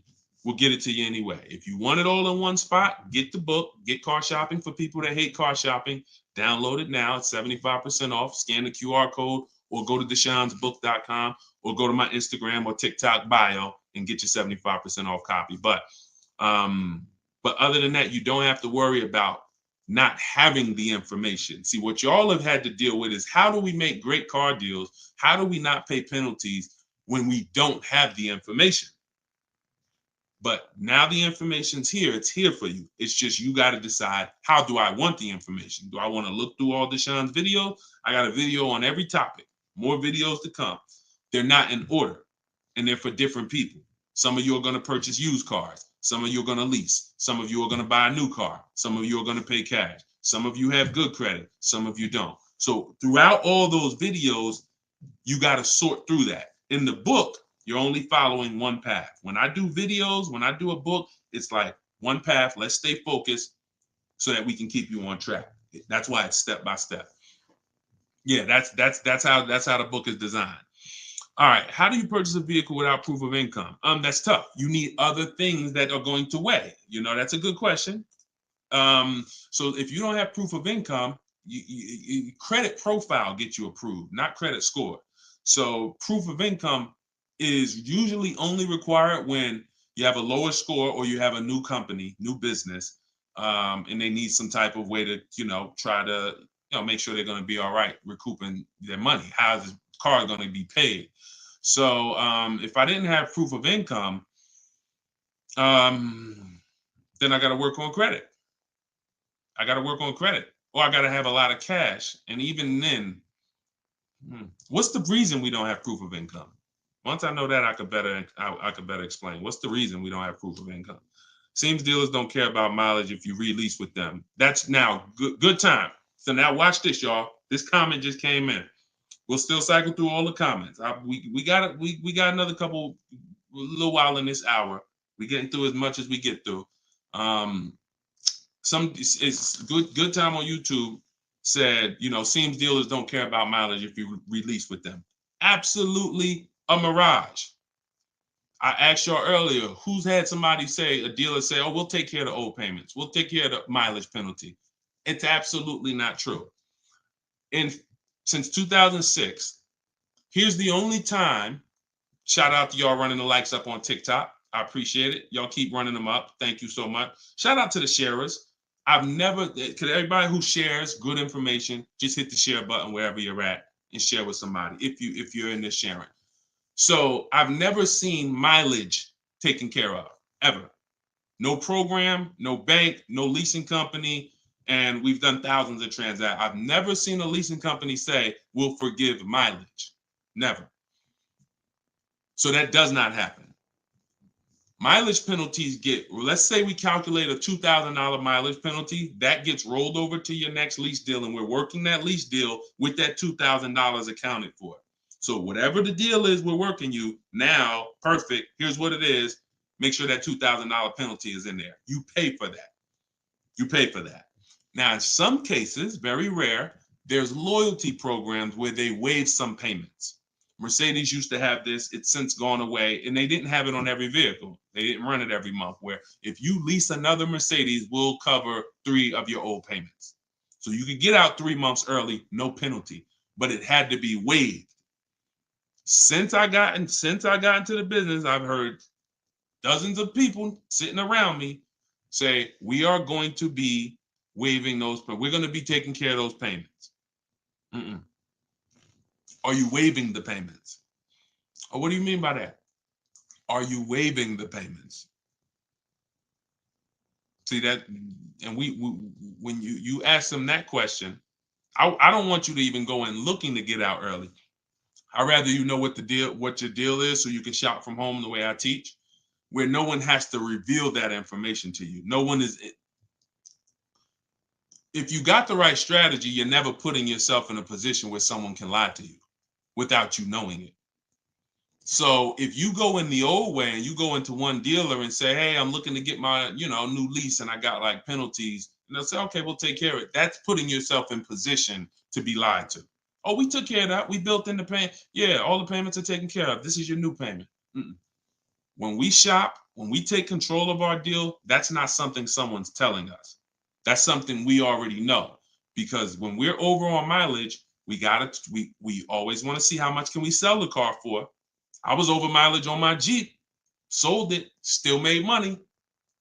Still made money. There's plenty of people who go over on their mileage and can still sell their lease and make a lot of money. Even if they break even, they avoid the penalty. So first is always to do our equity assessment and see how much we can sell the car for. And if we can sell it, we avoid the penalty. And then we're choosing payments. Do we get out early? Do we make the payment? You see, when getting out of your lease early, unless you sell the vehicle, y'all, you can't get out of your lease early. You're breaking a contract. So I don't want y'all I don't want y'all using language or comfortable with language that cost you money, because you've heard people say this for years. Oh, I'm just going to get out of this. No, you're going to get out of it and you're going to pay penalties for that. So because they've taught us, or you've been taught, oh, you can get out, no problem. You call the dealership, hey, you know what, y'all? I bought so many cars from y'all. I know I'm supposed to keep this lease for how many years? It's supposed to be 3 years, Mrs. Johnson. Okay, yeah, but I think I'm ready for something new already. All right, well, when can you come in, Miss Johnson? See, they're never going to say, just so you know, Miss Johnson, if you break the lease, the penalty is going to be, pretty significant, because you contracted for 3 years and now you're getting out. So we're going to have to roll over probably about $3,000 or $4,000 or $5,000 to your new lease. So no, they'll just come in, get you in, and all right, here's your new payment, Miss Johnson. You don't realize that I'm paying $100 more for this car than I could have been paying if I just waited. But because you've been taught to be a payment shopper, it doesn't matter to you. But somebody who's financially savvy, who's like, man, I don't want that extra $100 coming out of my house for the same vehicle. You're not going to do this. So we cannot ever believe what dealers say about penalties, about, oh, we'll take care of that. We find out, can we sell our car to avoid the penalty? Or if I can't, I either got to pay the payments and get out earlier, or I'm going to stay in it and just take the mileage penalty. That's not a bad idea most times, y'all. Sometimes people will call and say, yo, I'm going over mileage. And I say, okay, well, based on how you're going over, you'll only be over by like 2,000 miles. That's only $500. Oh, I thought it was going to be more than that. Nah, you're going to be over by 2,000 miles. Just, wait till the end. And then when you get your new car, build that 500 into the deal, and that's it. Or just pay the $500. Because very rarely are people, oh, I was supposed to drive 36,000 and I'm doing 100. That's just, wait, something went wrong here. What the heck happened? I can see you were supposed to do 36 and you did 40. You're supposed to do 36,000 miles, you did even 45. Maybe you got a different job. But I mean, how we have to structure our leases right, so that if you know you're a high mileage driver and you take a 10,000 mile a year lease, shame on you. Like, we can't do that. We can't do that. Some people, oh, I'll just buy it at the end. You're killing yourself.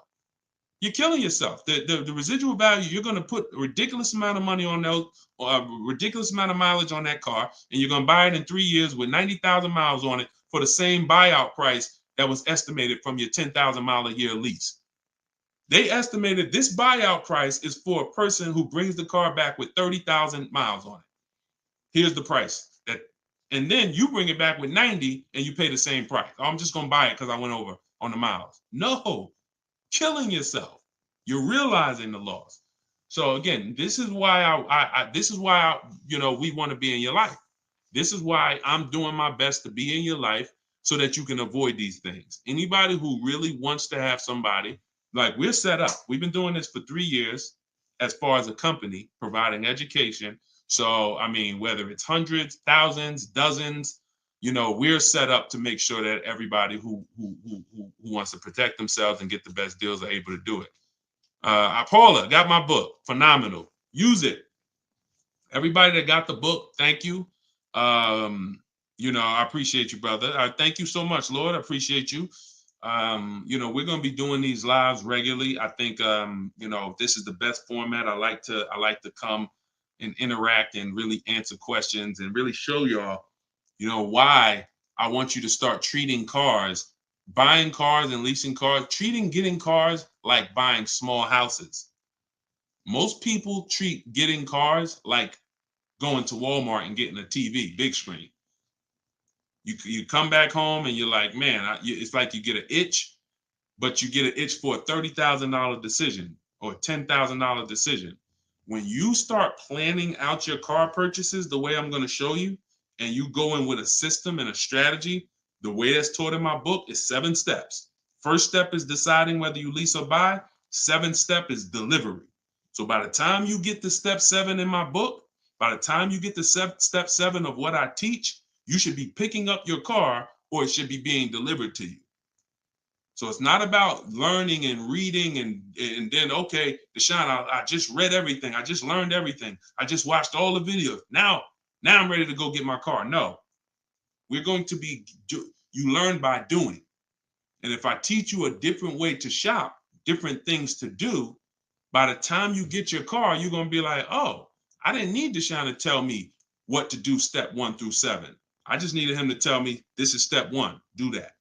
And then when I'm done, I come back. Okay, Deshone, I did step 1. What's step 2? Here's step 2. Do this now. Okay, perfect. Let me go on these websites, do step 2. Perfect. Just did step 2, Deshone.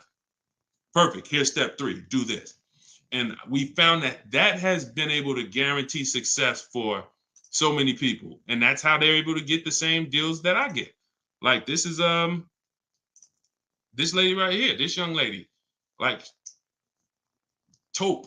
She got a BMW $54,750 BMW, putting dealers against each other. She got it for $690 a month. She got the protection plan and raised it up. Her payment on that BMW. Now, mind you, if you can see on YouTube, if you can see on Facebook, you can see this slide. $690 a month. People are paying for that $54,000 BMW. People are paying $1,100 a month. To go in and purchase that car, $54,000 is $1,100 a month with no money down because she didn't do any money down. $690. You see what I'm saying? Some of you might be looking, and quite honestly, some people may watch it because we're going to syndicate this. Whether you're watching this live or in syndication, doesn't change the value. You might be driving that same car, and you might be looking and saying, "Yo, I'm paying $1,000 a month for that car. She's paying $690. I put $8,000 down. She put no money down. We can't compare. You think Dave Ramsey, God forbid, and look, shout out to Dave Ramsey. I love what he teaches in terms of financial literacy. I love that he teaches people to invest and build for retirement and make sure I love that. But there's an area that he doesn't know what he's talking about, and that's when it comes to cars. See, look, credit is a big part of it has a lot to do with me helping you. Y'all don't hear me teaching credit. It's important. It's a complimentary topic for us to talk about. I talk cars, how to make sure you pay the lease for them. Yeah, maybe naturally. Let me get some credit tips too. Rodney, you could just go right to my TikTok bio, grab your book. It's 75% off. Click the link in my TikTok bio. You think she can ever listen to someone that tells her you shouldn't be leasing? She knows when to lease and when to purchase. She's not in love with that vehicle. She's not keeping that vehicle 8, 9, 10 years. So how can I drive this vehicle for the lowest amount of money in my household? I'm gonna shop all my offers. The dealer that wins the bid, I'm gonna see what it is. Oh, look at that. It's $690 a month. I'll take it. This is how we are going to keep thousands of dollars in our household. As things continue to go up, I need you guys to be spending, I need you not only to be making sure your cars are below your max budget so that every single month you're not growing tired and weary of your car payment. That means it just needs to be below your max budget. And then the second thing we need is to make sure that you are driving the best possible product for that money. You could be below budget and look at what you're driving for the money, and you're like, yeah, I'm below budget, but could I have gotten a better car for this money? Could I have gotten more car for this money? And I'm here to tell you that when you understand leasing, you're going to see there's no comparison. $690 a month for a daggone $1,100 a month vehicle to purchase. So short term, less than 8 years, we always lease. We never purchase. Now, in another episode, when we start talking about, in another segment, we'll talk about overpriced leases because every lease is not equal. Y'all gonna learn. We can't, every lease deal, even when you learn to shop, you must learn to shop. You must, because some 80% of dealers are overpriced on their leases. 80% of dealers who gave Tope a quote, let me come back from this screen. 80% of dealers who gave a quote to this young lady, Tope, on her BMW, were a lot higher. Some of you even saw it on the video. It said it when she wrote it. It said, man, all these other offers were a lot higher. That's how it's supposed to be. So you can't go back and forth with one dealer. You must reveal the best dealer, the best offer through multiple offers. So that's what you do. And you do that whether you're leasing or purchasing. And when you start doing that, you'll understand. That's in the book. That's what I teach. Bids. One-to-one negotiation is dead. I want y'all to eliminate one-to-one from we never do it. Because you cannot do that with any other item and win. You can't do it with jewelry. You can't do it with groceries. You can't do it with televisions. You can't do it with houses. One-to-one negotiations, you lose every time. You must see multiple options, multiple offers, and then we pick the best one. And what you see is that's gonna be done with loans we get, cars we buy, and cars that we sell. We don't trade. So, all right, yeah, this has been great. I need her contact. I don't know what you, I guess y'all having a conversation. I didn't know what y'all needed contact-wise. All right, let's see. Is buying and selling a car a good hustle? I'm not really teaching people how to buy and sell cars because, there's, if you want to go into the car business, that's not what I teach. Do I have to log out to purchase the book? You shouldn't have to. Let me try to reset. Let me know if it's still showing a $97 price or if everybody was able to get the 75% off price. Let us know. All right, I just reset it, so it should give you an opportunity to go back in there now and get your and get it at the 97% off. All right. Buy dealer loaner cars. It depends. Those can be great opportunities. But again, we still need something to compare it to, Tina. Tina on Facebook said, buy dealer loaner cars. Now, we will buy or lease a loaner car if it's a great offer. So when we reach out to dealers, you'll see in the book, I teach you to go to the website because I give you my scripts. I tell you what to say. Some of you could do it by phone if you want to call a dealership and try to get multiple offers, but I would only speak to a sales manager. And even then, you got to just make sure that you but only speak to a sales manager. But the point is, if they have a loaner car, it needs to be so much better than what I could get a brand new one for. So if, for instance, if the dealer that wins the bid is offering me $3,000 off on a brand new one, but a dealer with a loaner car is only offering me $3,000 off or $3,500 off, and it has 3,000 miles on it, I'm going to go with the brand new. But if I don't have anything to compare it to, then I might think 3,000 off is a good offer for the loaner car. See what I'm saying? See, price assurance is when you guarantee. I want y'all, listen, if you want price assurance, type PA in the comments. You want this every time you make a deal. Price assurance means I guarantee that I paid the lowest price that I could have paid. That's called price assurance. I want you to understand, some of you have been, though, is that possible with cars? That's what I want you to move from now on. I never want you to make another car deal without price assurance. How do you get price assurance? Multiple offers. It's the same way you get price assurance when you're buying groceries, when you're buying, spaghetti sauce. I know I saw enough offers to know there was nothing out there less. Not, I went in, I looked at one brand and said, I gotta have it. I like those. And it was $1 off. And I thought see, price assurance is the best thing with a car, because you literally can look at all these offers and say, this is the best one. It's amazing when you realize you're the prize. Some of you be like, man, I haven't been treated like I'm the prize. I know, we're gonna change that. When you use the systems that I want you to use, you'll realize, dang, I've been the prize the whole time. You mean all of these banks and credit unions would work this hard to try to give me, it's all these options I got? It seemed like before I really didn't know all my options. That's right. But when you now change the way you shop and you now move into a bidding mindset, everyone I'm going to do business with must win the bid. The bank, the credit union must win the bid. And then I'm going to give the dealers a chance to see if they can beat it. Now they bank's going to get a chance to bid. Very soon we'll talk about how to do that without affecting your credit.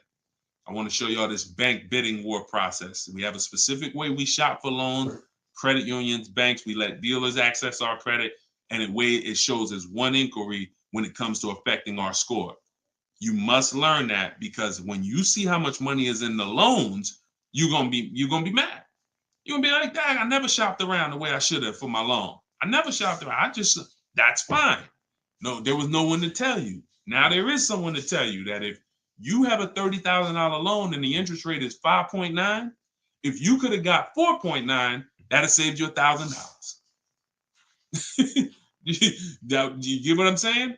If you have a $50,000 loan, 1 point on the interest rate, save you $2,000. So we must imagine if you could get 2 points lower, say you $4,000. So we are excited to try to get money off the car. We're going to be just as excited to make sure we're not giving that money in our loan. The banks are not loving us because we don't want the banks to like us.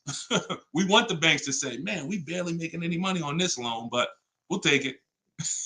You don't want the bank to say, every time they need a loan, they just come right to us. They love us. Give them 5.9. They don't ask no question. Give them 6.29. Give them 7.2. Whatever. They're not gonna shop. No, we don't want that. So, all right, y'all. So I will be back for another segment.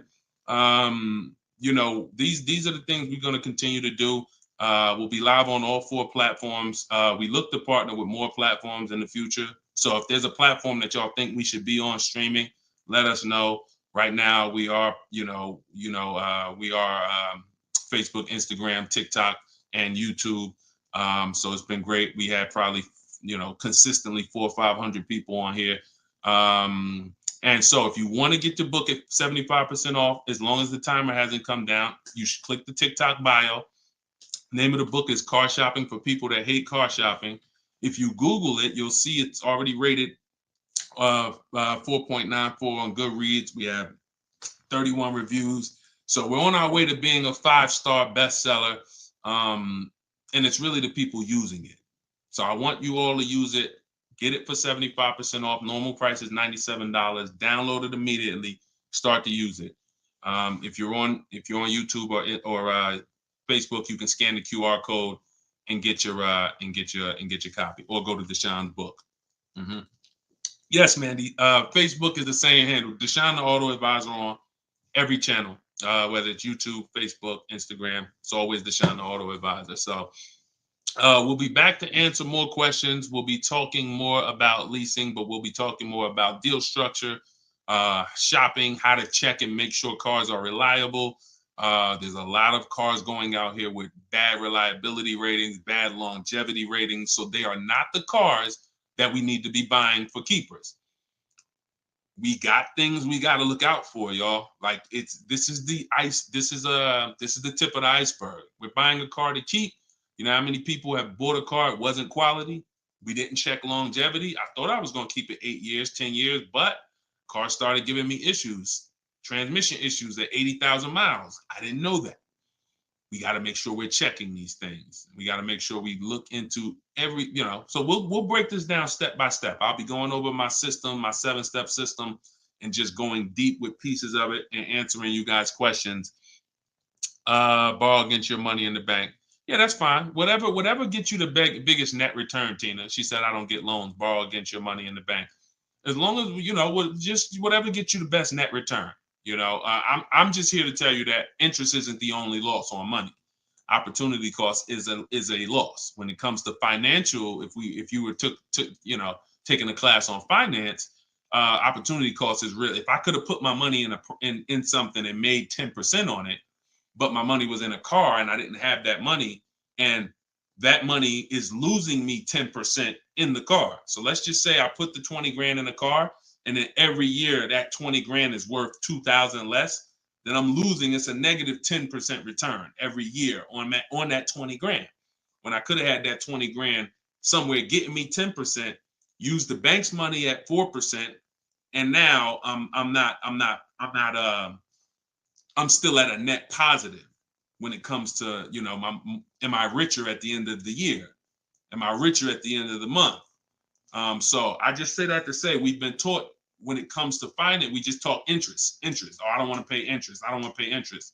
But I'm here to make sure everyone knows the total package of why people who don't pay cash for cars, who could afford to, who literally can write $100,000 check for anything they want, why they don't. See, I'm not interested in, I'm interested in why the people who could pay cash for cars choose not to. And it's not what you've been taught. Some of it's not because, they just love debt. Now, these people have paid off houses. So these are the things that we're going to be talking about. So, and again, all in my book. If you want it all in one place, grab your copy. But yeah, this was a great segment. We will certainly be back.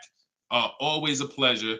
And just make sure you're subscribed so you do get notifications when we go live. Make sure you're subscribed on TikTok. Make sure you're following so that when we're live, you can jump on because we're going to be doing this a lot. All right. I'll see y'all soon. God bless everybody.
I'm on TikTok. All right. This is our first time going for everybody. So I think we're hold on, let me hit Instagram. See, but then when I come here, I hit go live. Okay, here we go. We're good. We're good. I think we're good on all 4 platforms for the first time. Listen, if you are car shopping now or in the next 12 months, I want you to type me in the comments. No matter where you are, I want you to type me in the comments. We are live on Instagram, YouTube, Facebook, as well as TikTok. Good to see you, Colette. Good to see you, Andrew. After you come in, we haven't done this in a while because I'm just getting back into going live. But if you've been with us for a little bit, you know we do a roll call. Where are you checking in at? Good morning, good afternoon, good evening, depending on what time. I see you, South Carolina. Okay. As you come in, if you're on TikTok, could you hit the like button and just, let TikTok know that we're going to be spending some time here. We're going to be talking about some serious money as you come in. If you could like the broadcast, if you're into financial literacy, this is the Auto Advisors. Like this, the name of this segment here is the Auto Advisors. We're going to be doing car Q&A. If you don't know me, this may be your first time seeing me. My name is Deshone. I'm publicly known as Deshone the Auto Advisor. I spent 14 years in the car business before I left in 2020 to focus on teaching people. I see we got Jacksonville, Florida. We got Houston. Okay. We got a couple hundred people on already between all the platforms. We have Philly in the house. I see you. As you come in, just get your questions ready. What I'm going to be doing is going over various topics and doing lots of Q&A. So we're going to be spending this time that, y'all going to hear me go from things like leasing versus buying to things like structuring your deal and budgeting, all with the goal of helping you get below market car deals. So as you come in, if you could tag somebody, I promise you, here's what's going to happen. If one of your friends finds out that you've been following me, following the channel, using what we talk about over here to save money on cars, and then you didn't tag them and they find out later, man, I found this guy, Deshone, he's on, and you're like, hey, yeah, I've been following him for years. And they're like, man, why didn't you tag me? Why didn't you share the wisdom? So I want you to definitely do that. And I guarantee your friends will thank you. So as we come in, let's get ready for Q&A.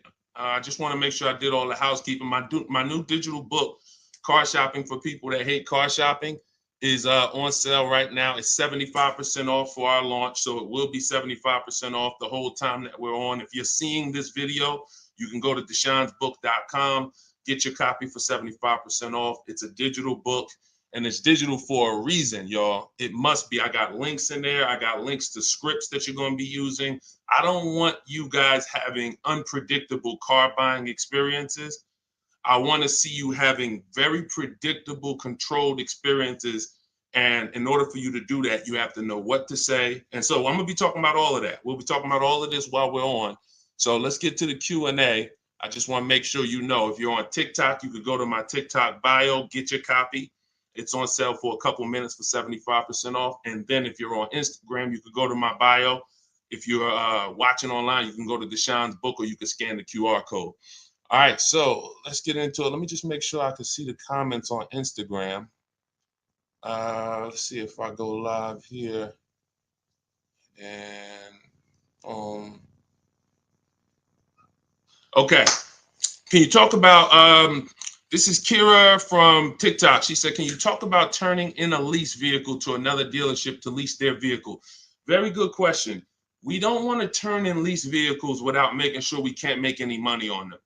Some people have asked, do we have equity in every car? Equity is not in every car, but you do need to check if you have equity before you return your vehicle. Here's how we do it.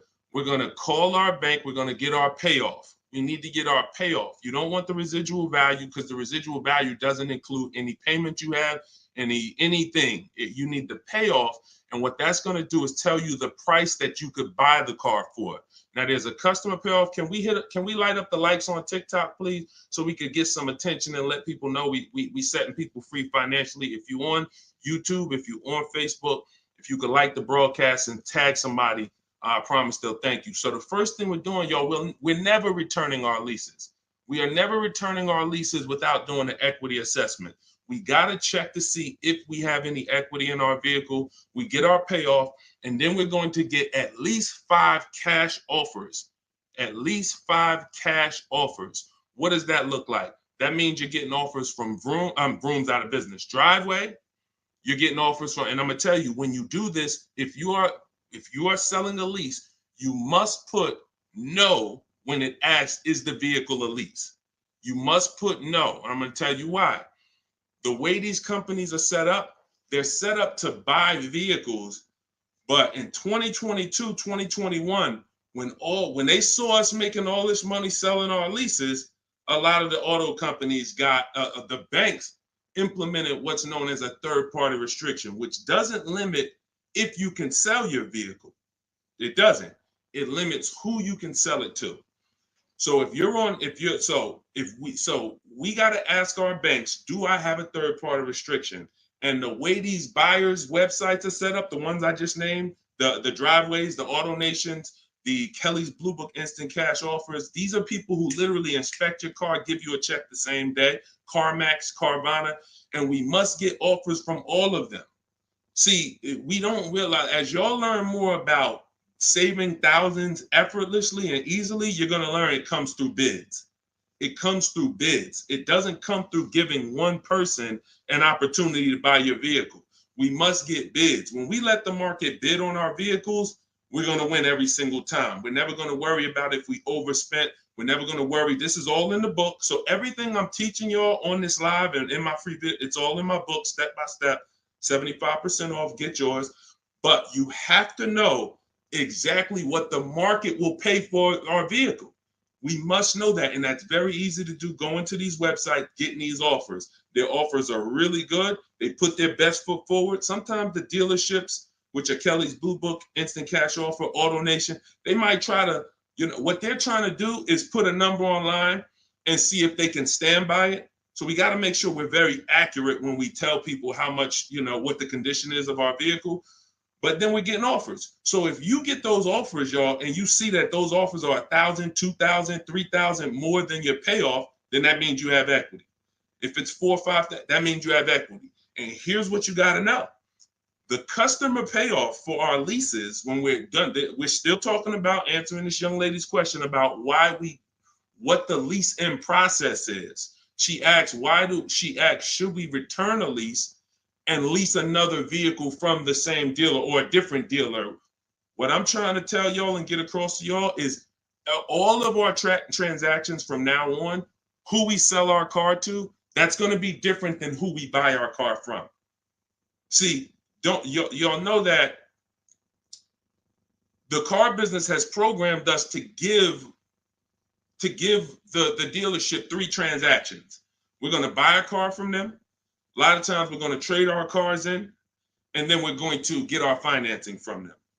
What I'm telling y'all is, as you use what I teach and you really want to save thousands and thousands and guarantee your best deal, if you want to guarantee every time you get a car, it's your best price possible, type me in the comments. If you want to just type a G for guarantee. I want to know every time. In order for y'all to do this, we got to start separating our transactions. So I see you, Terry. I see you, Israel. I see you. Okay, so we all type in G's. This is what we must do to guarantee that we got the best price car. I see you, Father of Legends. I see you, Johnny Martinez. All right, we live on every platform. So when we are shopping, when assessing our equity is the first thing we do after we decide if we're leasing or purchasing. I'm telling y'all that in the steps of car buying, we got to know what order we do things. It's just like baking a cake. If we put the eggs in first and then we put the milk, and it said, no, don't put the milk in until, I don't know, you've let the thing sit for 10 minutes.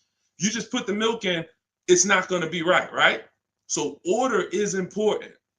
Shout out to the sharers. I appreciate it. And listen, I appreciate everybody who shares. I appreciate everybody who helps us spread this message.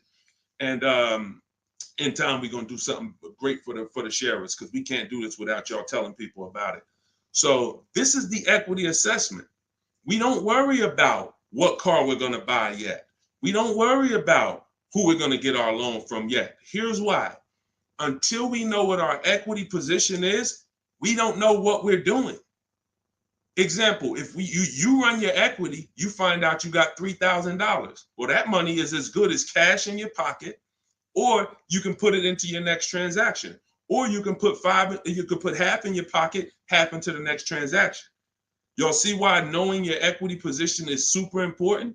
Here's another reason. Let's say we have negative equity. Negative equity means we owe more than the car is worth. In my book, I talk about, and you'll hear me talk about it in my free videos, there's only 3 things you can do with negative equity. You can pay it off. I call it paying the difference. You take the highest offer. If it's like 2,000 or 3,000 different, you just pay it off and you're now done with it. No baggage. You can transfer it within limits though. So when you go to transfer negative equity over, this is where we get to the point where negative equity can either stop our deals or it can literally kill our deal. The bank is only going to approve a certain amount above the value of the car we buy. So let's say we're buying a $20,000 car. The bank's not going to approve 30,000, 40, 50,000. They're going to look at the price and say, wait, car's worth 20.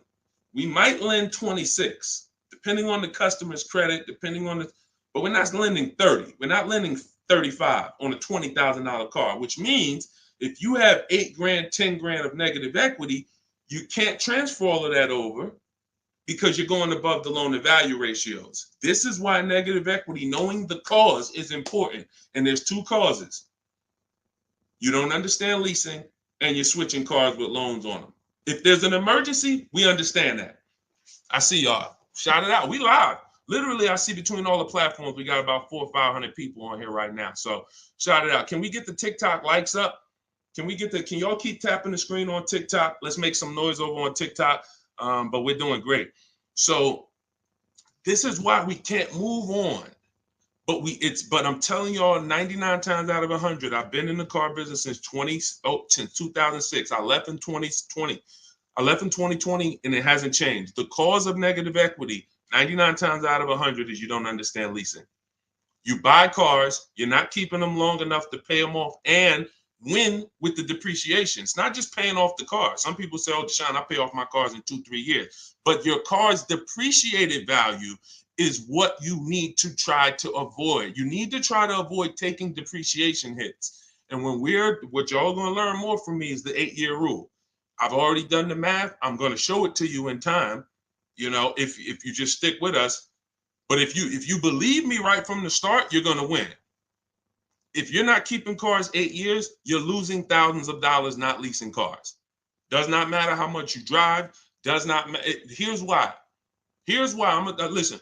Who was taught? Oh, we lighten up the likes on TikTok. All right, I appreciate you, TikTok. Appreciate all of this. Let me ask you a question. Everybody on here. Who was taught never to lease cars? Be honest.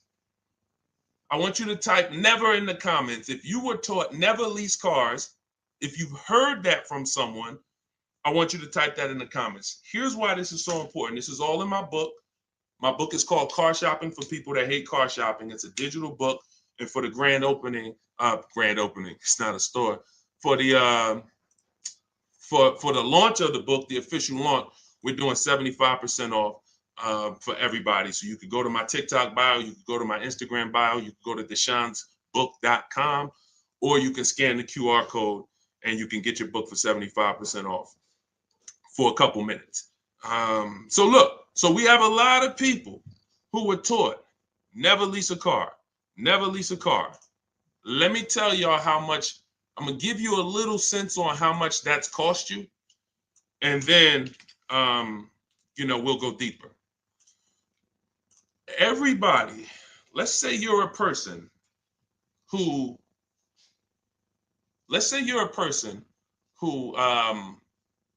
keeps their cars until the wheels fall off. We call those cars keepers. If your next car is going to be a keeper, type K. That means I'm going to keep this thing until the wheels fall off. I'm going to keep this thing 8 years minimum, 10, 12, 15. That's what I do. I see you, Abby. Now, the benefit about buying a car and keeping 8+ years is you get to outlive all the depreciation. Your car loses X% of value the day you get it. And whether you drive it or not, if somebody came and parked a car outside your house right now and said, "Hey, this car is worth $30,000. It's yours." Now you say, "I don't drive. I already got a car. I don't need it." You come out a year later, is that car worth $30,000? You didn't drive it. See, this is your first. You didn't put a mile on it. You didn't touch it. It just stayed out there. It was worth 30 when they dropped it off. Is it worth 30 today? A year later? Exactly. Here's what I'm telling y'all. That's the first deep lesson on depreciation. See, if you get that, now you're getting the clue of why leasing is not about how much you drive. People who say, "Oh, I like to drive as much as I want to, so I buy my cars because I don't want to pay for the mileage." Here's the revelation. You pay for the usage of the car whether you use it or not, whether you drive it or not. It's going down. The more usage you put on it, the faster it goes down. So leasing is not a matter of how much I drive. Leasing is, if I get a great lease deal, we're going to talk about that. All lease deals aren't created equal. And these commercials we see that say, "Hey, 3,000 down, 8," these are not lease deals. I'm going to show y'all some lease deals over, I'll actually probably show y'all one in the next couple minutes. Great lease deals are not advertised. They're made in secret. No one really knows about them. The great lease deals are not advertised. Great deals are not advertised. Great deals are not advertised. So you can't judge the lease pricing by what y'all see in these commercials, or it's not going to make sense to you. But when you get great lease deals, it is no comparison. The name of the game is, will I pay less with a great lease deal in depreciation than I would pay if I purchased that car? That is the name of the game. And when I look and see, all right, if I get a great lease deal, I'm only paying 30% of the car's value, 35, 40%, 45%. But if I bought that car, regardless of whether I paid cash, regardless of whether I got a loan on it, the asset, the value of the car is going to go down by more than that. So what we're doing when we're leasing versus buying is we're trying to hedge against depreciation. We're trying to acquire a car that says, based on how I got this car and the price I'm paying for it over 3 years, it's thousands less than if I would have went and purchased that same car and just took the value of the depreciation. And this is what I'm telling y'all. They've hid you can't understand this when you're just tied into payments. And a lot of you know, payments have nothing to do. Some of you who are a little bit more financially savvy, payments have nothing to do with the deal on the car. If you don't know that, you're going to learn that the more you hang out here. Payments have nothing to do with the price of the car, the deal on the car. That's just the financial tool. That's just what you've attached to the asset. If you go and you overpay $10,000 for the car, doesn't matter if you got a loan on it. Doesn't matter if you did no money down. You overpaid by $10,000 for the car itself. That's focusing on the asset. So leasing, y'all, is for people who don't keep their cars more than 8 years. It's that simple. If you do not keep your cars more than 8 years, you cannot outlive the depreciation that the car is losing. The money, you go out, slap 30 grand into a car, that car is losing money for you every single month. So you're trying to say, is there another way I could get a car where I'm not paying this kind of money? If I'm losing $500 of value every month in my car, is there a way that I can lose less than that? And what I'm going to show y'all is leasing is just the way. So these are the first two steps. The young lady asked the question about returning her lease, but I want y'all to know that that's step 2. We assess, can we make any money on our deal, on our old car? And then, but the first thing we got to do is decide buying versus leasing. Lease the loan. Good Time said, lease the loan car was good. Welcome to everybody that jumped on. My digital book, Car Shopping for People That Hate Car Shopping. Everything, it's 75% off. You can get your copy while we're on here, but we're going to be going deep on Q&A for at least, I'm not even watching the clock. So Just go to my TikTok. I don't think you're going to leave the broadcast either. If you go get your copy, go to my TikTok bio, go to my Instagram bio. If you're on Instagram, wherever you're at, if you're on YouTube, scan the QR code or go to deshonebook.com and get your copy so that we can go deep on this. I don't want you trying to just remember everything that I'm teaching. I want you to have a reference point, and it's affordable for everybody. It's normally $97. Okay, let's go. Things are way too complicated to fix now. I guess you're talking about when it comes to cars, electronics. Another reason people don't feel as confident keeping their cars like they used to is because the cars are getting a little bit more complex. It used to be very simple for you to find a good car, keep it 10, 12, 15 years. There's still cars out there that you can confidently do that if you make sure that you're checking the reliability of the car, checking the longevity of the car. We do this on Google. We have to make sure the cars we're buying are good cars. Then we can certainly avoid, you know, a lot of these cars. But yes, that is a lot of people don't feel as confident keeping cars long term as they used to. How about a lease to buy at the end compared to straight out buying? Cousin Al, that's a good question. He said, how about buying a lease to purchase? Who's heard of that? Who's heard that term before? A lease to buy on a car. You may have heard it with a house. If you've heard that, if you've heard that, let me tell you why that's a bad idea. We're mixing two strategies. See, there's nothing better than for the long-term person than us buying a long-term car, making sure we pay less than everyone else. That we're gonna do that. We're gonna get you stay around me. You learn from what I do, what I teach. You're gonna get below market car deals, new cars, leases, pre-owned cars. The best way to save the most money on a car is to buy it. You could decide new or pre-owned. It's really pre-owned, and you keep the thing 10, 12, 15 years. Because your cost per year is going to be so low. When you look at how much money you paid for the car over the long run, it's going to be like, wow, I only paid $2,000 per year, or $500. The longer you keep. The second best way is buy a new car. Keep it forever. Brand new, keep that thing 12, 15 years.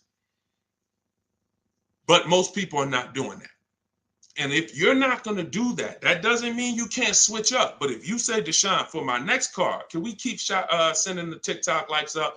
If y'all are enjoying this, could y'all please hit the like button? We got probably 400 or 500 people on here still. If you could hit the like button, that would be great.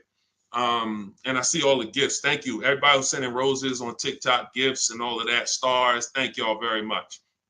But what you got to know is, what is the strategy for this next car? Is that 8+ years? Then I'll buy it. There's nothing better than that. I'm going to buy it. But you got to realize buying comes with what, y'all? Maintenance, upkeep, repairs. That's what it comes with. But we win when we buy. We win 8, 9, 10, 15 years later is when we win with a purchase. You don't win with a purchase 3, 4, 5 years because the person who's leasing is paying so much less than you. If they got a great deal, they're paying so much less than you to drive a brand new car. It doesn't, like, you don't win. You can't win. But in the long run, you will.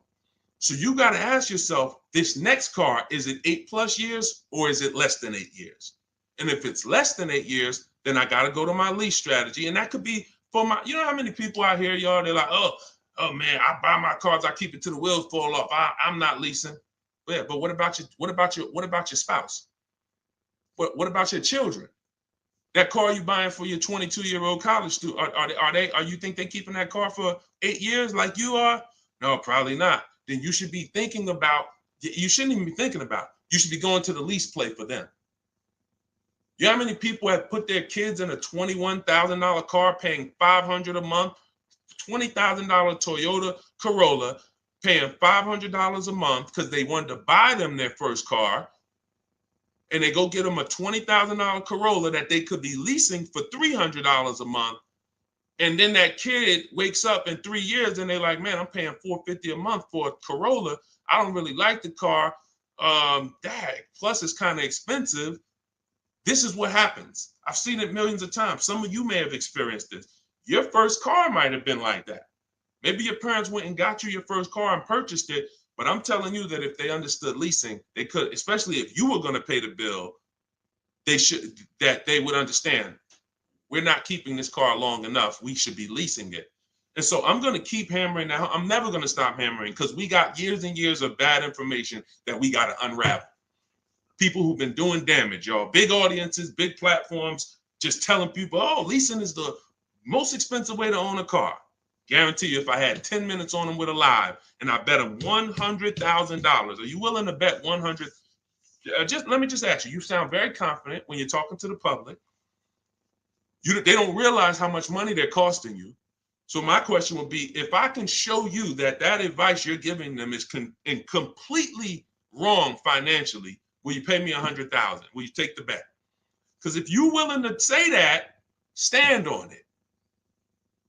That's what they tell y'all. Exactly. He said that's what they tell us. See, and that's why I'm here.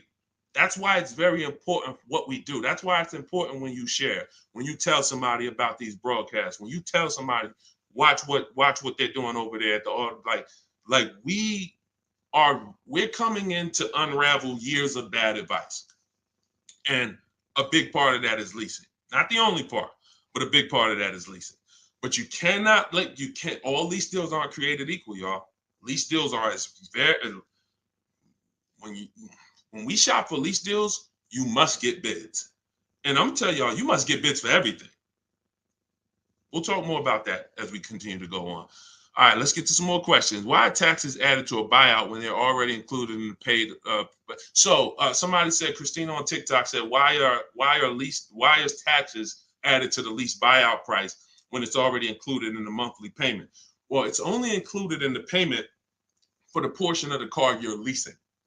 So when you're paying for, your 30-40% of the car, 50%, the better lease deal you got, the lower percentage of the car you're paying towards over 3 years. That's what the tax is calculated on. That back end, which is when the car goes back to the bank or the next buyer, there's no taxes factored in on that. Depending on your state, sometimes they will put tax on the payment, but they're not usually. I don't recall ever seeing a case where they're taxing you on the whole car because you're not using that portion of the car.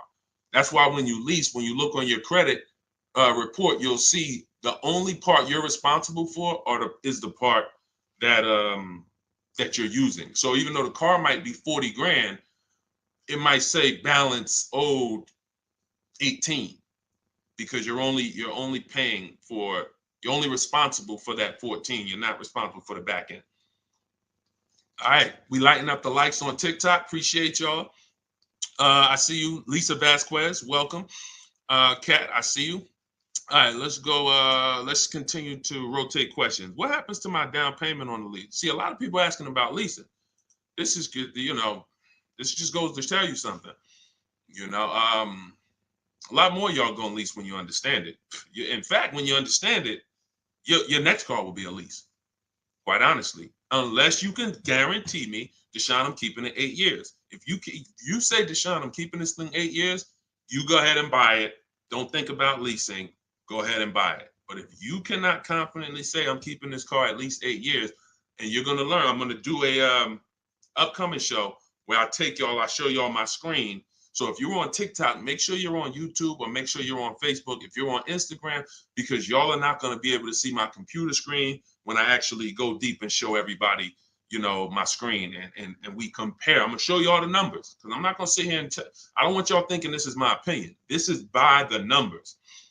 So Good Time says, what happened to my down payment on the lease?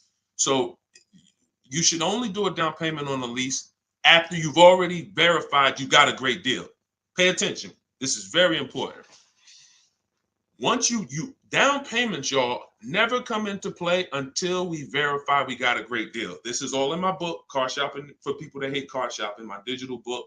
You can download your copy. Go to deshonsbook.com. It's 75% off for a couple minutes. You won't leave the broadcast, but I don't want you to miss the opportunity. The book is great value at $97, but for our official book launch, we're doing 75% off. So you can scan the QR code or go to my Instagram or TikTok bio. Get your 75% off book. So when you are doing the down payment, whether you're purchasing or whether you are leasing, it's critical that we verify we got a great deal on the car before we ever talk about payments. This has always been. How many of you have had this question? You're looking at a car and they say, hey, what do you want the payment to be? What's your goal? What's your goal for your payment? Type a $ if you've heard that question. What's your goal for the payment? Thank you, Say What. I appreciate all the compliment. I appreciate it. If you've heard that question, type a $. What do you want your payment to be? What's your payment goal, right? Here's why that's not important. And here's why you never feed into that. If you feed into that, you run the risk of focusing on the payment structure and not the price of the car. You also run the risk of focusing on the payment structure and not shopping for your own interest rate and letting banks bid on your loan. When we do an episode, we'll do a show that is about structuring our deals, and you'll see that when we start getting our financing, y'all, we never want to let anyone run our credit until after we found our car. Because what people are trying to do, y'all, is they're trying to run your credit and they're trying to give you a time limit. Now you have a hard inquiry, but you also have a time limit to go find a car. That's not good. They might give you 30 days or 45 days, 90 days before the approval expires. It's usually 30, 45. That's a problem because now we're out there rushing. But when it comes to down payments, we are only structuring our deals after we found our car. So I teach you how to get bids on your lease. Get bids on your lease, get bids when you're buying a new car. Once you find the dealer that gives you the lowest bid, now you come in and you see how you want to structure the deal. You must get bids first. And the way we shop for leases, I'll tell you about how we shop for purchases too, but the way we shop for leases, we must get all these offers because there's so much money that could be hidden in a lease. It's ridiculous. People would love for y'all to come in and lease and come in and say, oh man, Deshone said, I'm gonna start leasing. Now you go in and they structure you a lease deal. It looks better than a purchase, but it's still not a good deal. So that's why we gotta know when we are shopping for leases, we are always shopping offers with, here's how you shop them. This is in the book, but if y'all want to try to remember this, be my guest. You are getting your lease deals, your offers with first month's payment total out of pocket. First month's payment. Now look, when you shop for a brand new car, you are always getting your offers with tax, title, license, all fees included. When you shop for a brand new car, you're getting your offers from multiple dealerships. I do this online. You can call them. I would suggest you do it my way. But if you want to call them, you can talk to a sales manager and you say, hey, I got this car. I'm looking to see if you got something similar, but I need an offer with all taxes, fees, everything included. And now you're comparing that. But I would only talk to a sales manager if you're going to go that route. Again, in my book, I teach you the scripts. I got the emails that we use to do this because you want to use my words. But if you're not going to use what's in the book, you should be calling and asking for a sales manager and just give them an opportunity to beat the quote. That's a manual way to do it, but it's still better than you going back and forth with one dealer. We cannot go back and forth with one dealer anymore because when you start getting bids, mark my word, it's going to blow your mind when you see how overpriced some dealers are. When you see how overpriced some dealers are, it's going to blow your mind. So in order for you to shop your lease quotes, you're shopping your lease quotes with no money down, so good time. When you talk about what happens to your down payment on a lease, well, you're not putting your down payment down until you got a great lease deal. So you get your lease deal, first payment, and then you divide that into the monthly payment. Into the MSRP. Very important. Let me give you all an example. Pull up my calculator. So let's say I got an offer of $500 a month on a $40,000 car. That's what's called a 1.25% lease. You take the monthly payment and you divide it into the MSRP. That gives you a percentage. The lower percentage, the better the deal. And this originated from some of who's heard me mention the 1.5% rule for bad lease deals. Type me if you've heard that. No, you don't have to tell them you're pre-qualified before you go. It's not even a question. We're just shopping for the price of a car. So you've heard, okay. Okay. So, see, and I looked at another question while I was in the middle of answering one. So, wait, we were talking about lease quotes. We were talking about, okay.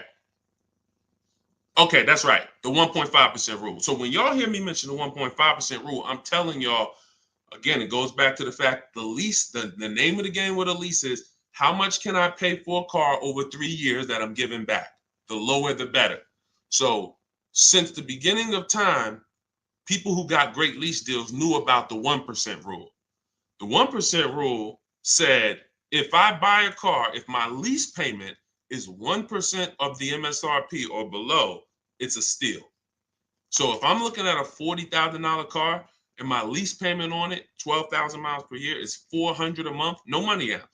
No money.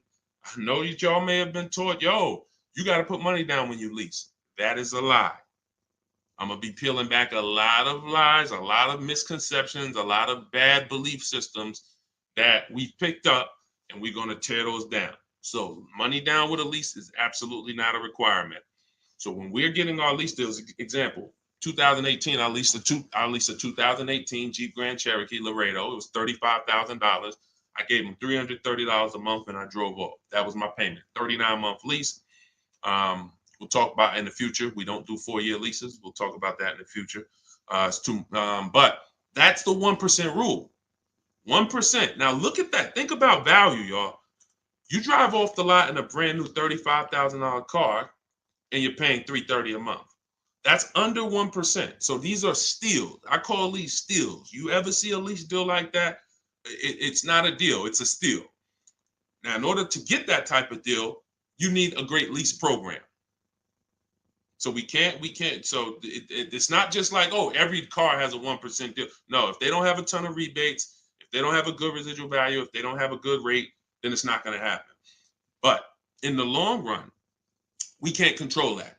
All we can control is how we're going to shop. And the way we shop is get your first month's payment. Is you tell every dealer, give me a quote with first month's payment, and put all the taxes and all the fees into the monthly payment. And then you let me know what that is. And you have to know the MSRP, because you divide that monthly payment into the MSRP, and that's going to tell you the percentage. If you see 1.35, 1.45, 1, these are good deals, really good deals. We still need to compare, because I got people who are getting, look, if we don't compare, you could be in trouble. You don't want to just take a deal. There are people who think, oh, I thought a 1.25 was a great deal, and then I end up getting 1.1. You know, so we can't ever assume what's a great deal. We just have to know what a bad deal is. That's over 1.5%. They got me on one of my last leads. Listen, good time. Don't feel bad, man. It is something a lot of people are going to discover the more you work with me, that you have overpaid. But there's been no one to tell you. So there's been no one to tell you. So 1% still, 1% 5 is the max. Exactly, K-Dub. That's the exact formula and ratios we use for measuring great lease deals. 1% or lower is a steal. Between 1% and 1.5 is a deal. That's great value compared to purchasing. So when someone drives off the lot with a great value lease, 1.25, anything under 1.5, they're paying less than someone who purchased.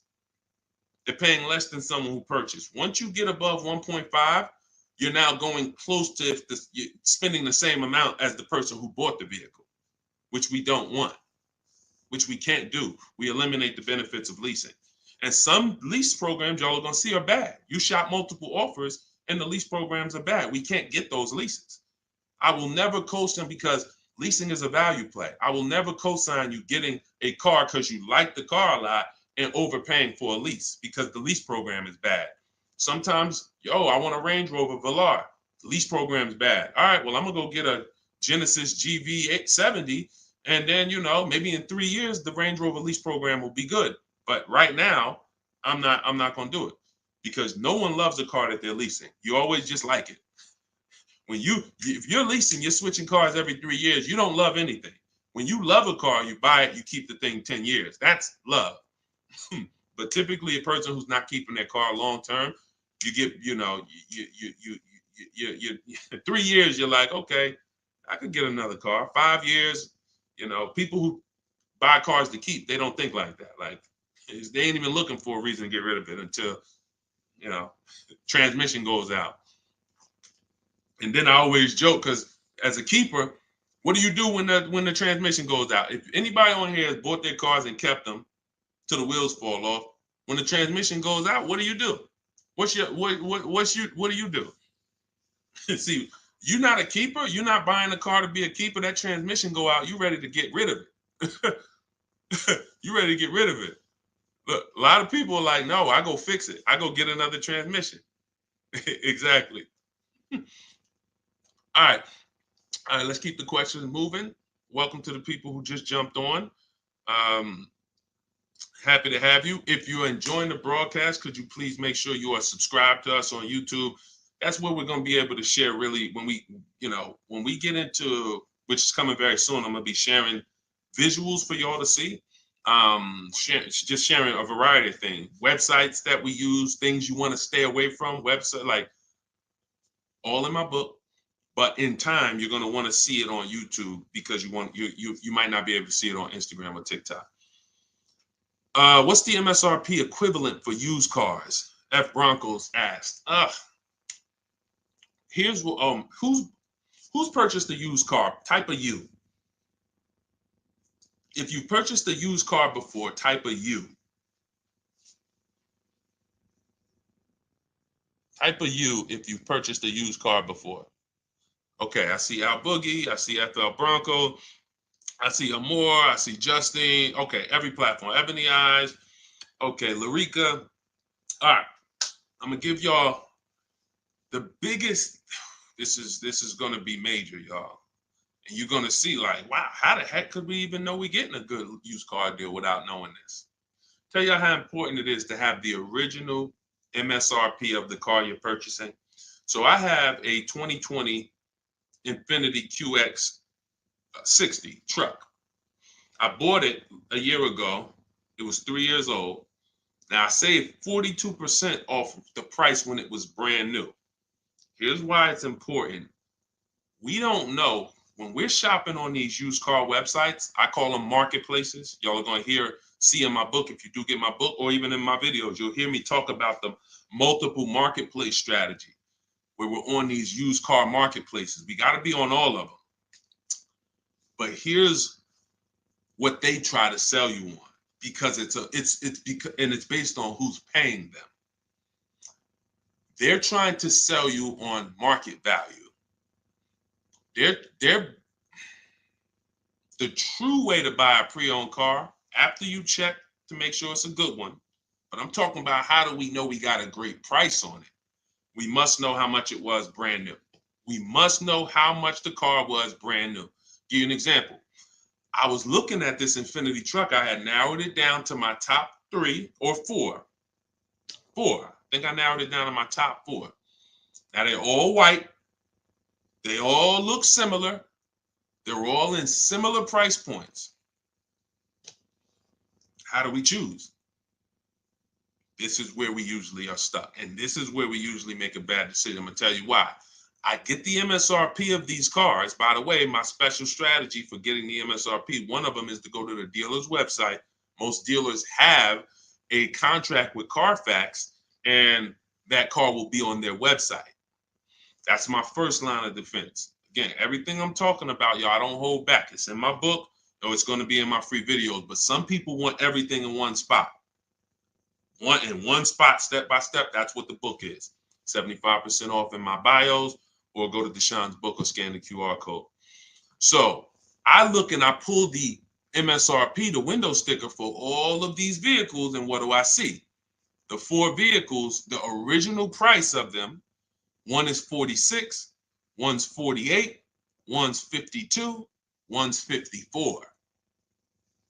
Why is this so important, y'all? They've taught y'all to buy used cars based on what? Nothing. This is what we're asking for the car. Okay, I think I see some less than that. If all of these cars were 31,000, but one was 54, that's the best deal. In fact, none of those other deals are even close. That car right there has more packages in it, more equipment in it, special features in it. Those other cars don't. So the percentage of the discount that I'm getting off the car is higher here. Does not matter what the dealer's asking for the car. See, we've been taught you go and you focus on trying to get the dealer's price down. That is true in some cases. But what's more important is I need to know, based on what the dealer's asking for the car, how much off MSRP, original MSRP, am I actually saving? Is it 30%? Is it 40%? Because I might look at this car here and yeah, they might be asking $1,000 less for it, but the original equipment in that car is $5,000 less equipment. This is why it's very important. It's critical.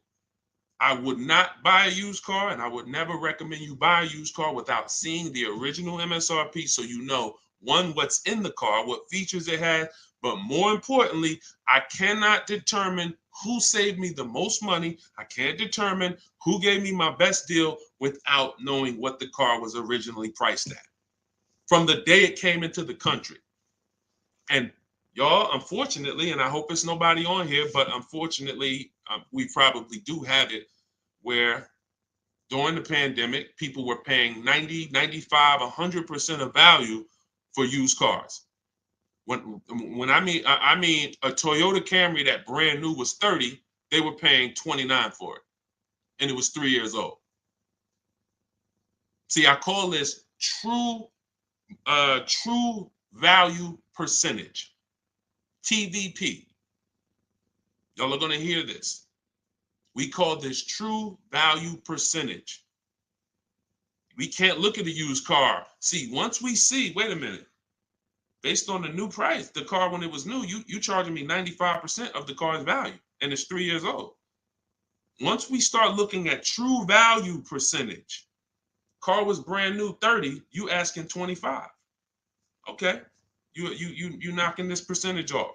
This is how we make sure. Now look, that doesn't help us get quality cars.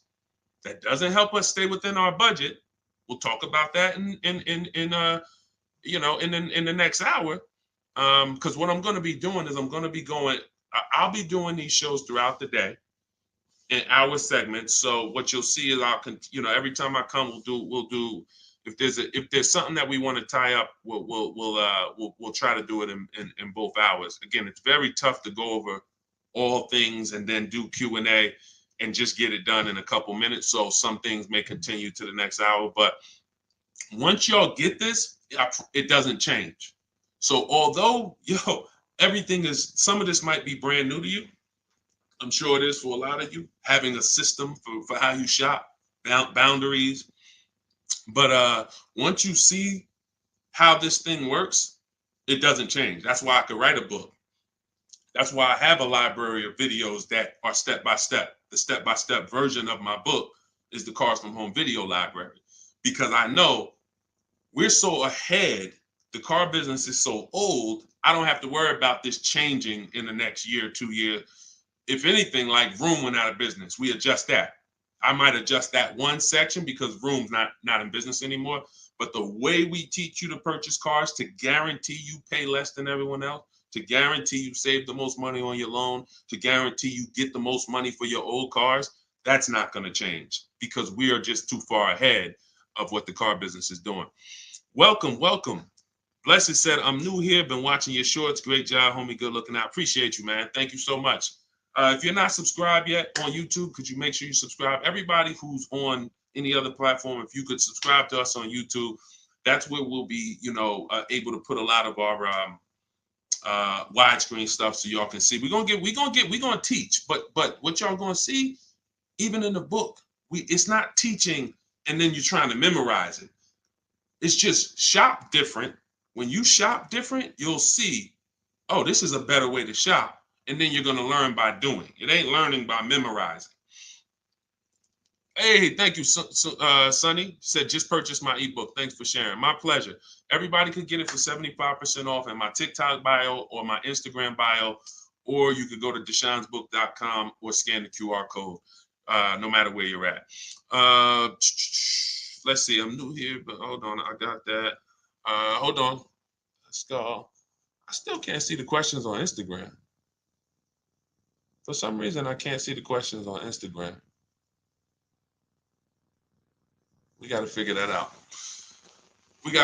Now, here's what I will say. If you stay on long enough, somebody's going to ask you a question, because a lot of you, it's going to surprise you, but I know it. We've been working with people long enough to know a lot of you have the same situation, literally. So you stay on, even if you don't, your question doesn't get answered, you'll hear somebody that's, oh, that's the exact same situation that I'm in.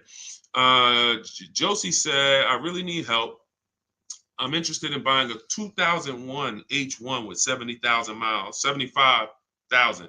Should I go for a 40,000 of 50K? I don't really understand that. I really need help. I'm interested in buying a 2001 H1 with 75,000. Should I go for 40 or 50K? So I'm guessing you're saying I'm buying a 2001 Hummer with 75,000 miles. Or either is that asking price is 75,000? Should I go for 40 or 50K? No, we go for whoever wins the bid. See, we can't get into, here's where this could hurt us sometimes. You know what we do? We save a certain amount off the price of a car, and then we want to carry it to our next deal and say, well, we should save the same amount on this car. No, because we don't know what the programs were that allowed us to save 7,000 off that car. And I'm talking about new. Pre-owned cars, this is different. Pre-owned cars, you go to the market and you see who has the lowest car for the money. So we're not going local. It's two favorite words, y'all. And some of you, let me see who's been with me for a minute. See if anybody knows. What's my two favorite words when it comes to saving money? And again, this is, I haven't been live and we haven't done this in a, does anyone remember favorite words? Y'all wouldn't know on YouTube, I don't think, unless I used to say this a lot on TikTok. Oh, Alicia said they got kicked out of Instagram. Okay, so come on over to TikTok. All right, it still says we got a lot of people on Instagram, but that's good to know. Okay, we'll check that out. Does anybody remember my two favorite? All right, anyway, I'm gonna tell y'all, and now y'all will know this going forward. And I want these to be your two favorite words: multiple offers. Multiple offers. Very important. When I tell you, when you make multiple offers your two favorite words, you are going to save so much money. It's crazy. So I'm not buying something and there's only one of them out there. I don't have anything to compare it to. That'd be like me walking into the grocery store and I want chips. I really want some barbecue chips. And I go into the aisle and it's only one brand of barbecue chips. Wise Barbecue is the whole store. Now, I don't know if they're charging me a good price because I don't have anything to compare it to. They might say, oh, bag of chips, $4.99. Is that good or not? Well, we don't know. But when I see all the other options, same thing with spaghetti sauce. I need to see all the options. Same thing if some of y'all were buying a TV. If you had to buy a TV right now, if you had to buy a daggone 100-inch TV, are you worried about overpaying for it in this day and age? No, because you know, man, I'm going to go to Amazon, I'm going to go to Best Buy, I'm going to go on this Walmart.com, and by the time I see some options and see what they pricing at, I'm going to be able to choose the best one in 10, 15, 20 minutes, right? That's what comes through. That's price confidence. That's called price confidence. And the only way to have price confidence, to eliminate that feeling of, oh, did I overpay? You think I paid too much for this? Is to learn multiple offers, multiple options. So what you should be doing, Josie, is looking at so many H1s, wherever they are, that I know I'm not going to overpay because I see them all. I see where the price, and I'm gonna teach y'all, this is in the book, and I'll teach y'all in my video. We set up accounts when we're shopping for a new car, because once we know where the prices are, we want to be alerted every new car that pops up, every single used car that pops up, you want to get alert on it. You want that thing coming to your email the minute they post it, because everybody else is not going to be able to move on it because it's too fast. They need time. They need to, oh, let me see it. Okay. But if you know the used car market, like I'm going to teach you, if you know the low prices on this car is 40, the high prices is 55. Soon as that one pops up at 41, you don't have to hesitate. Speed is what gets people deals a lot of times, y'all. I've sat in front of people and I'm literally offering them, and this is back when I was in the dealership, and I'm literally offering them, like, the dealership is making no money. That's how good of a deal it is. And I'm like, listen, miss, like, I'm just telling you, we're making no money. We gave you everything. But they didn't take it. And I'm gonna tell you why. I can't blame them. They didn't have enough other offers to feel confident that what I was giving them was the best. That's the problem. So in order to have price guarantee, price assurance, for us to know that we are paying less than everyone else, we have to see multiple offers. And then in order for us to guarantee that we have not, that's just what it is.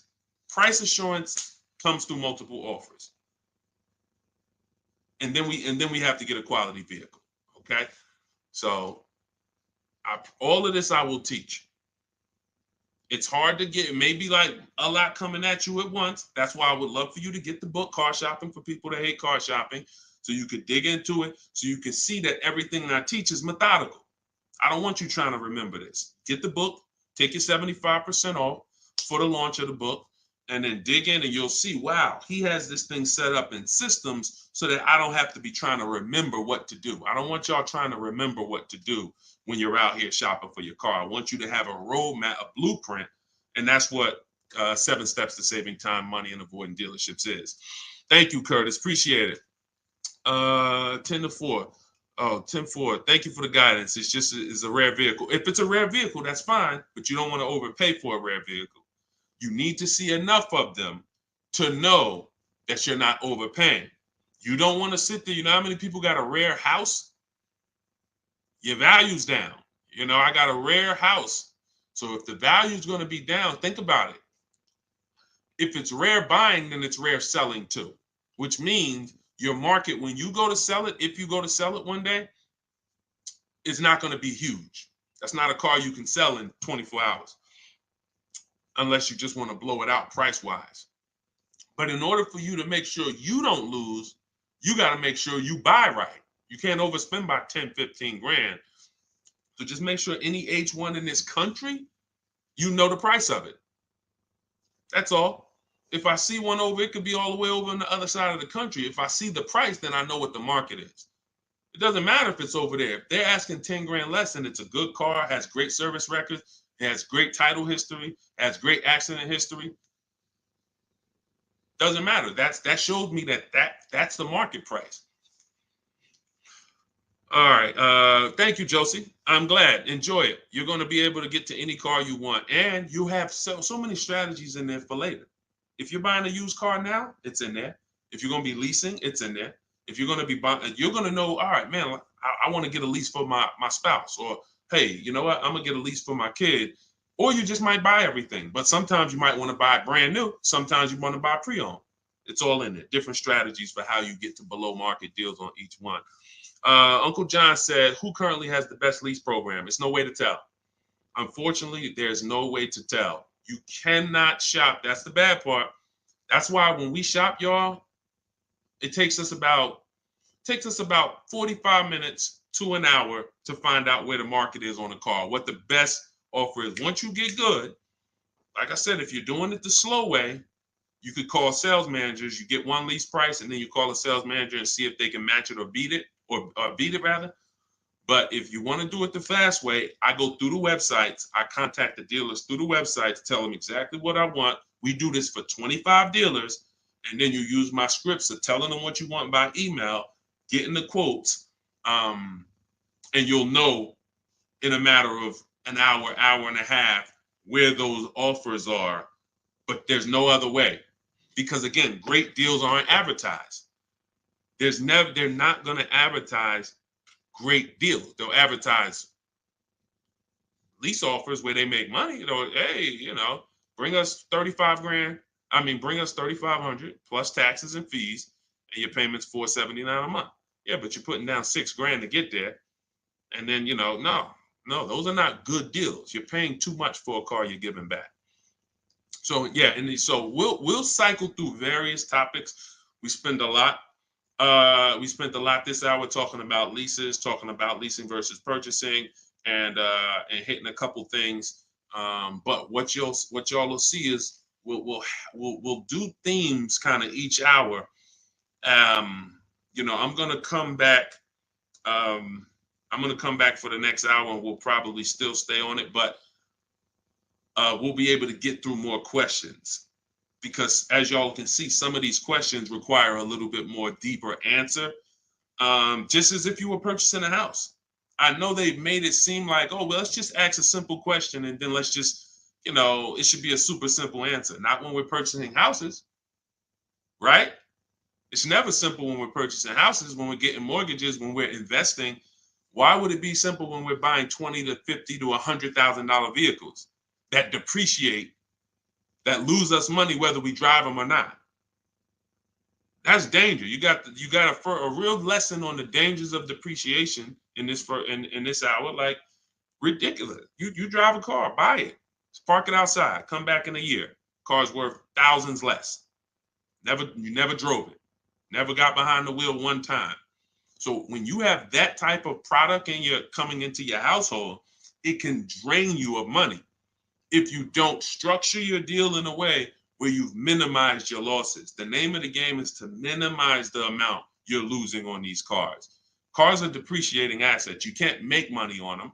We did have a wave for years where we were making money on cars, but that's because the resale values of these cars, it was a once in a lifetime historic moment when all of our cars were worth 12 grand, 8 grand, 15 grand more than what they would normally be worth. So, those who cashed out did very well, and we were part of the group who were really spearheading helping people cash out while the market was high. But unfortunately, people bought while the market was high too.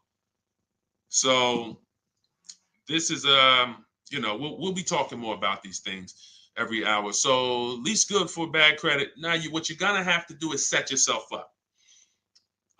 If you can't qualify for a lease and you should be leasing, then now your goal is to now get prepared to lease. That might take you a year or two. And we're going to talk about how we buy an inexpensive car to get set up for a lease. We don't go out and buy a $20,000, $30,000, $50,000 car when we know credit's not where we want it. But if you give me a year or two, I'll get myself up to a 650, 670. I'll use an inexpensive car to build a good payment history, because I'm paying more for interest because my credit's not good. So the last thing I want to do is buy an expensive car and have a higher interest rate. Now, when I go to switch out of that car in 2 years, because I'm ready to get my brand new lease, now I got 10 grand of negative equity. That's now, first it was credit stopping me from getting the lease. Now I got too much negative equity stopping me from getting the lease. These are two things we want to avoid when we're trying to set ourselves up. And the way we do it is we make sure we buy the least expensive car we could get a loan on. We want the smallest loan possible. And then we get a reliable car, and our plan is to switch out of that car in 2 years. Make the payments, pay the higher interest, but that's okay, because in 2 years, I'm driving something brand new off the lot and I'm leasing it. So that might not be the ideal car. In fact, it shouldn't be. But some people go and say, well, if I got to do that, man, I'm going to go and get the Dodge Charger with the Hemi engine, and now you're buying a $30,000 car, $25,000, and you're putting that interest on top, and now you're buried. So you're not going to be any closer to getting a lease in 2 years than you are today. We don't want that. You got to bite the bullet And if you got a ton of money, I'll show you how to get it done, and you can get a little bit of a nicer car. If you got bad credit, but you got 10 grand, you don't have to get a $10,000 car, but we need to work these things accordingly, because the key is a small loan, reliable car. That's the key. Okay.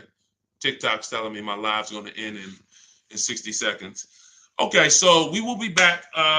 Y'all are going to see, like, this is going to be what we do, especially during the book launch. My new digital book, Car Shopping for People That Hate Car Shopping, has everything in it I teach. Y'all know from my videos on social media, I don't hold back information. But if you want everything in one place, in a step-by-step written format, this is where you get it. It's called Car Shopping for People That Hate Car Shopping. 7 steps to saving time, money, and avoiding dealerships. And that's going to allow you to take what I teach, mastering the art of shopping from home, mastering making dealers and banks bid against each other for your business, and so that you can be confident. But please make sure you subscribe so that you can get, and if you're on our email list, you'll get notifications of when we go live so that you can make sure you jump on. If you're in the market for a car, we want to make sure you are armed with everything you need to save tons of money. So thank you, We West Coast, a lot. Appreciate you. Instagram, we're going to get y'all involved, because somehow I'm seeing some of the questions and some not. Now the questions on Instagram popping up. That is so weird. But I trust that y'all got value, because, again, many of you do have the same questions. So we'll be back in the next hour. You'll get a notification if you're on our email list. Jump on. But if you get your book, I hope you enjoy it. I can't wait to hear your success stories, and I'll see you shortly.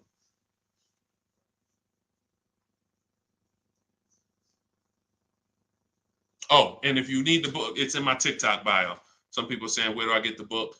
It's in my TikTok bio. Click the picture. It's in my Instagram bio. Go to the bio. Click the picture. If you're watching on or you could go to deshonesbook.com, or you can scan the QR code depending on where you're watching. So, all right. See y'all soon.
Down a little bit more. Why ask about the MSRP? This question is from TikTok. You need to know the MSRP for several reasons. If you're leasing, you need to know what percentage are you paying relative to the MSRP, because the 1% lease rule has always been based off the MSRP. If you got a lease payment and it was 1% of the MSRP, like $40,000 is the MSRP, your lease payment is $400 or less, then you basically stole a vehicle. And that rule has been around since the beginning of time. So when it comes to purchasing a used car, you need to know the MSRP, because how do you know how much you're saving if you don't know the original MSRP? How do you know how much you're saving? For instance, I bought a pre-owned Infiniti truck a little over a year ago. I paid 31 and change. I knew that the original MSRP was 54,545. Without knowing the MSRP, I wouldn't know how much I was saving off the original. And that's the only thing that's really important when you are shopping for a used car and you're trying to make sure you're getting a great price. There's other things you got to be concerned. There's 2 main things when you're buying a used car. Got to make sure you're getting a great car. You need a quality vehicle, That has nothing to do with price. Then the second thing is you got to make sure you're getting a below market deal and make sure you're paying a great price for it, in which case you must know the MSRP. Great question. Great question. All right, we got Dolan. Dolan will be bringing in questions from all platforms. We're live on TikTok, Instagram, YouTube, and Facebook. So just start typing your questions, and we're going to get to as many as we can in the hour. And, you know, if you have a follow-up question, I'm just going to try to blitz through. So you can certainly throw up the next question whenever you're ready, Dolan. I'm 8K under. My credit is challenged. My car is in danger of getting repossessed. What do I do? All right. This one's also from TikTok. I'm 8K under. What do you mean 8K under? I'm probably underwater. I'm going to assume that means you're underwater, negative equity. If that's the case, then what you want to do is you want to get the, so you're at negative equity, but then you're also behind on payments. I mean, you got to catch up on the payments. I mean, you could try to refinance. You're going to have a hard time. Negative equity, you can't sell it. If you had positive equity, you could sell it.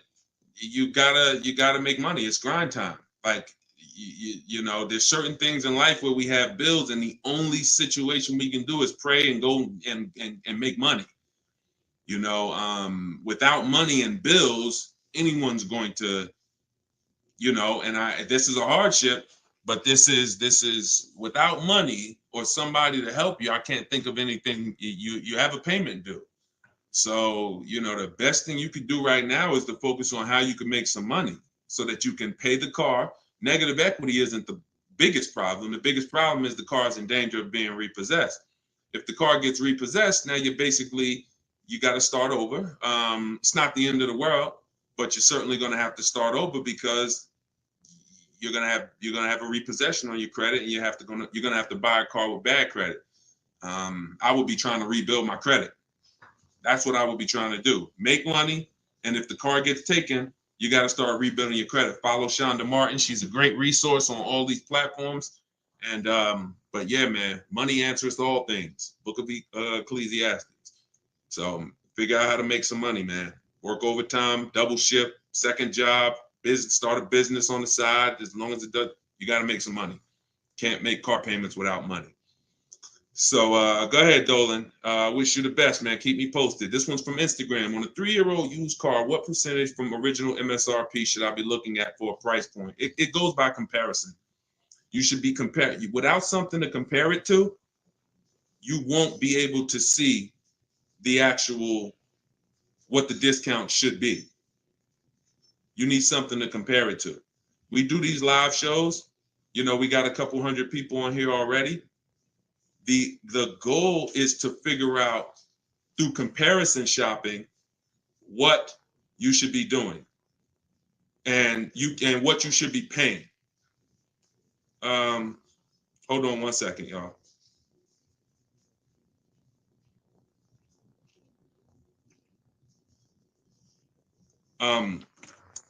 Yeah, so that's the goal. You don't know what a fair price is, what a great discount is, until you are not, until you have other offers to compare it to. That's the problem. Go ahead, Dolan, shoot the next question up. Like, I didn't know that 42% off my Infinity that I got was a great discount until I compared it to the others. I narrowed it down to 4 choices, and then 3 of them were not as big of a discount. And, one of them was, most of them were in the 30s. This particular one was a 42% discount off the original MSRP. Go ahead, Dolan. Oh, this one's TikTok. How do I get the lease rate down? You always, listen, the only way you're going to get a great lease deal is by comparison offers. You got to get at least 5 offers because 80% of dealers are overpriced. And the only way you're going to see that is by looking at other offers. See, most of the questions y'all are going to find out have to do with you shopping for cars the way you shop for other things in life. You shop for everything else. When we get great deals, it's comparisons. Everything we do is a comparison. Now, the only way you have price assurance is through comparison. and knowing if somebody tells you, we guarantee no one will beat our price, or hey, Walmart says you could buy this item and if you find it at a lower price, you know, we'll match it or we'll beat it. See, that's price assurance. That's comparison. That gives you peace of mind of knowing I'm not overpaying. And the only way for you to bring that same piece, the reason why we're able to, and for those of you, if this is your first time on a live with us, type 1. If you've never been on a live stream with me, type a 1 in the chat. See how many first time people we got. How many people first time? What y'all are going to see is what I'm teaching you to do is shop for cars the way you shop for everything else. Because the way you shop for cars now, you don't shop for anything else like that. Okay, Ronnie, I see you, Stoner Kid. Okay. I see you, Amelia. Okay, Batman, good to see you. Edgar. Okay, Paul, we got a lot of first-time people on here. So what you want to do is start shopping for cars the way you shop for everything else. And we get great deals by comparing offers. Now, some of the people I'm going to introduce you to and the way they've gotten their deals is by using what I'm teaching you. Everything that I teach comes out of my new digital book. It's called Car Shopping for People That Hate Car Shopping. 7 Steps to Saving Time, Money, and Avoiding Dealerships. So in that, I have 2 systems for how we comparison shop. One's for new cars and leases. You got to get at least 5 offers. And some of you are like, Deshone, how do I get 5 offers? Well, you stay on. We're going to talk about that. It's easy to do when it's online, but you won't see how different the prices are. When you see, man, everything seems overpriced, it's because you're dealing with what I call the 80%. Dealers that are the 80% are overpriced. They're going to charge you as much as they can because they don't think you're going to find the 20% dealers that are going to beat those offers. So when you talk about how to get a lease rate down, like you look at somebody like Danielle. This is Danielle's lease. She just got a lease on an Audi not too long ago. $44,000 vehicle. She paid $550, no money out of pocket. She just gave him $550, drove off. No down payment. So a lot of the things you're going to see, this is the reason why I represent the Unlearn, Relearn brand. Because a lot of what you've been using, you got to unlearn. It's not going to work here. But I'll help you do that. I hope you do that. So for the launch of my new book, you can get yours for 75% off in my TikTok bio. It's normally $97. It's 75% off while we're on the broadcast. You got 30 minutes. And Instagram bio, you can get yours. And if you're on YouTube and if you're on Facebook, I'll put the link for you guys. Y'all can get yours. But that's how you get lease rates down. Comparison offers. Making people bid for your business. Stop negotiating, guys. And start making people bid. We'll talk more about that. Go ahead, Dolan. Shoot the next question up. We're taking questions from all platforms, Facebook, Instagram, YouTube, and TikTok. And could everybody who shares invite somebody? If you're a sharer, I appreciate it. I always give, we're trying to figure out something special we could do for the sharers because there's nothing, I told y'all, inbox me. If you got ideas, what could we do to reward or come up with something for the sharers? Because you guys are the people who help us spread this message. I appreciate all the new people, but I want to do something special for the sharers. Please DM me ideas of what we can do because we want to make it a regular part of our broadcast. All right, I see you, Sharice. Thank you. All right, go ahead. This one's from TikTok. Can you ask for additional discounts since you're an educator? See, the problem is if there's a rebate, then you'll get it when you reveal it. If there's a first responder rebate, you can't depend on a dealer to tell you about it. Some of the 80% won't tell you about it. Some of the 80% won't give you the whole thing. If it's a $1,000 rebate, maybe they'll tell you it's $500. We don't trust the 80%. When I was in the dealerships, I saw how the 80% moved. The 20% are the people those are the people you have to find.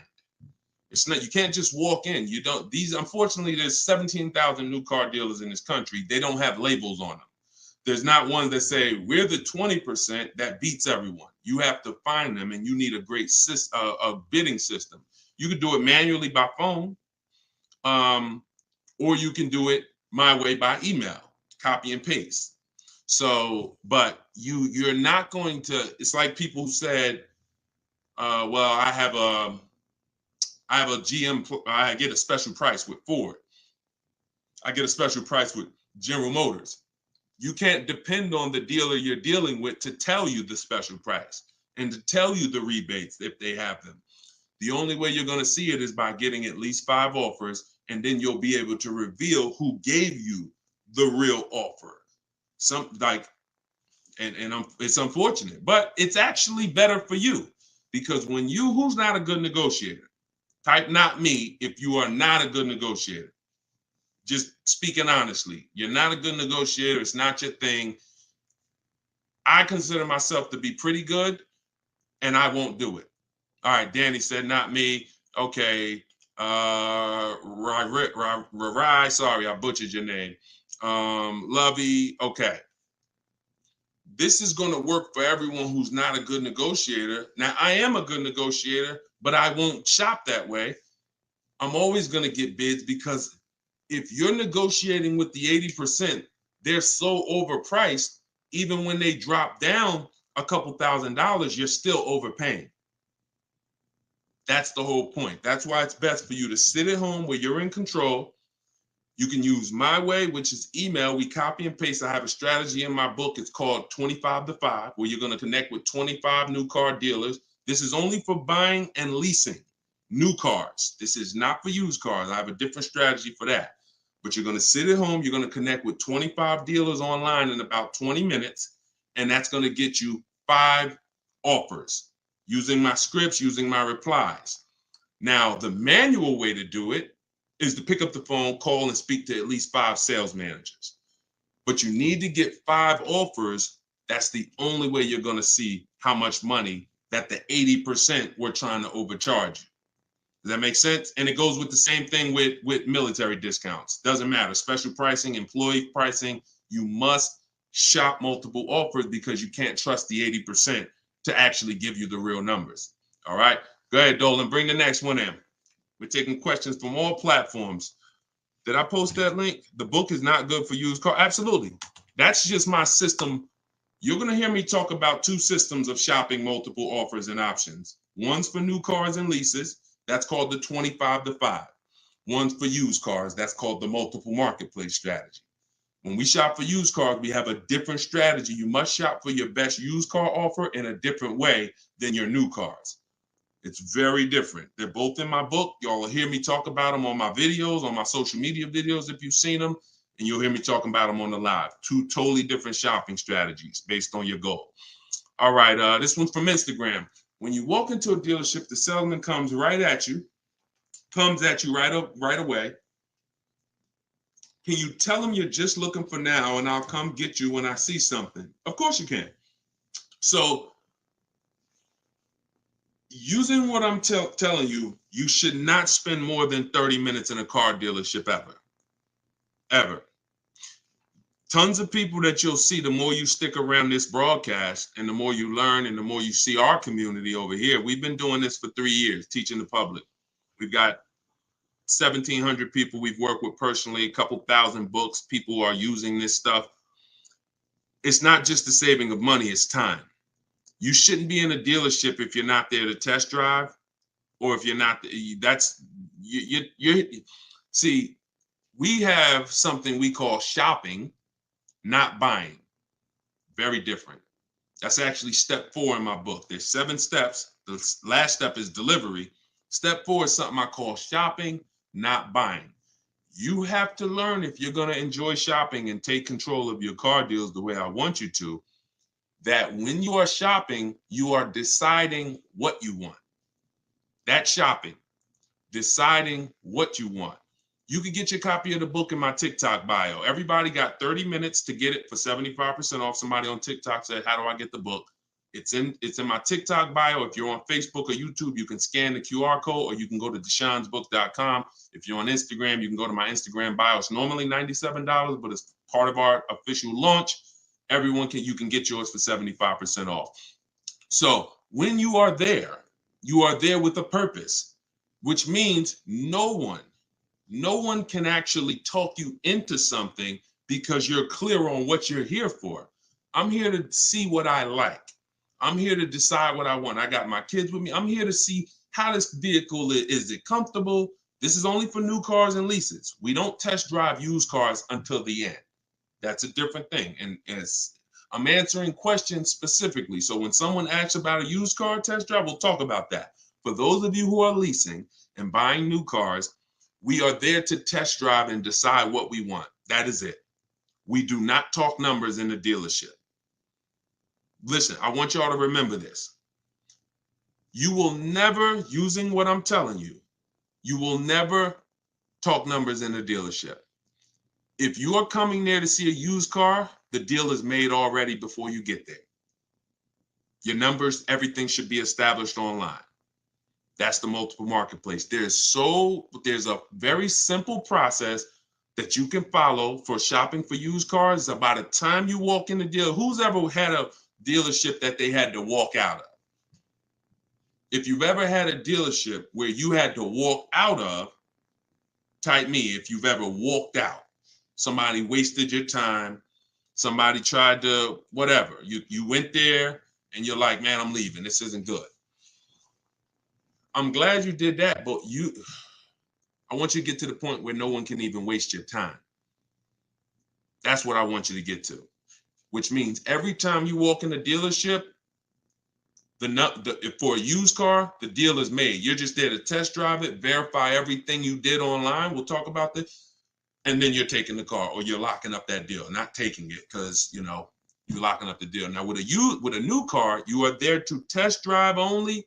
I'm deciding what I want. And here's look, you got to be able to ignore this. Let this stuff go. Hey, can I talk to you? Hey, let me just show you these numbers. Hey, we got some real good deals this month. Hey, you know what? Have you seen the specials? Hey, we got a special price. Hey, we're taking off Hey, we're paying over $2,000 for people's trading. Hey, we're buying old leases back. All of this stuff, it got to just be, that junk got to go using what I teach, because that stuff works for other people. It probably has worked on you in the past. Now, you're not going to let people throw you off this agenda anymore. You are literally there to shop, decide what you want, and when you take your card, take the salesperson's card. When you come home, if you like that vehicle, we will be purchasing it and getting multiple offers from home, never in the dealership. Everybody clear? If you're clear on that so far, type clear. Everybody clear on that? Clear? All right, I see you, Dave. Yep, I see you, Danny. All right, go ahead. This one's from Facebook. Carla said, my granddaughter purchased her first car in November 2023. She wanted to lease, but was told she was too young. She's 20. How can she transition from a current car note to a lease car when she turns 21 next year? Great question. Who has a car that they're thinking of replacing? You have a car now. You're thinking about replacing that car. Could be a lease, and you have to replace it. Could be a car you own. Could be a car you're financing. So the first step in my book, it's called 7 Steps to Saving Time, Money, and Avoiding Dealerships. Car shopping for people that hate car shopping. First step is the most important question. We must know whether we're going to lease or buy. You have to see that as the foundation of your car deals. You cannot get a great deal when you should have leased, but you bought. It is impossible. You can't get a great deal if you should have bought, but you leased. So that's the most important question. That's step 1. How many years are we keeping the car? Now, after that, here's what you do. You guys who have a car you have to replace, including this young lady, Carla, she asked, you must do an equity assessment. This is step 2. Equity assessment is going to tell you, can you get out of your car clean? Can you get out of your car break even? Can you get out of your car and there's equity there, which means you can put that equity in your pocket or into the next transaction? Or do you have negative equity if you have a loan? So the equity assessment is going to tell you. Now, here's how you do it. You're going to call your bank. If you have a paid off car, you do not need to do this step. You can skip this step. If you have a loan or a lease, you're going to call your bank. You're going to ask for the payoff. I see y'all running the likes up on TikTok too. I appreciate it. Can y'all keep tapping the screen? I appreciate y'all running those likes up. When you call, you're going to ask them for the payoff. The payoff is the amount you owe. Do not look at your contract. Do not look at anything. Call the bank or call the leasing company and say, what is my payoff? Now, if you're leasing, you're going to ask an additional question. Do I have a third-party restriction? Once you have those answers, you end the call. You are then going to go on to the websites that I'm about to mention. You're going to get 6 bids, 6 offers. My 2 favorite words when buying anything. And if you like to save money, these will become your 2 favorite words. Multiple offers. Multiple offers. I love those words. That's how you buy everything else. Multiple offers, multiple options. That's how we save the big money. So you're going to go to CarMax.com. This will take you about 20 minutes to do an equity assessment. You're going to go to Driveway.com. You're going to go to AutoNation, Sell My Car, Carvana, Kelly's Blue Book, Instant Cash Offer, and Car Guru, Sell My Car. As more people buy cars, we'll keep adding them to our list. Those people are in my book. That's who we get our equity assessment from, because here's what your car is worth, what people are willing to offer you cash for. What's the one word? Some of you have been, hold on, don't bring in the next question until I give you the road, because some of these I got to go a little deep on, Dolan. But you could queue them up. Just get them ready so that, you know, when I call them out, you got them ready. I know you're stacking them. When you look at, you know, getting 6 offers, what's the one word that we don't use anymore? Let's see if anybody was on here. Maybe you were on here for the last couple broadcasts, or a lot of you are new, so you may not know. What's the one word? Good to see you start back up. What's the word that we're not using anymore? And for the new people, you're about to learn. We don't use, let me see if anybody got it. I give it about 3-4 seconds.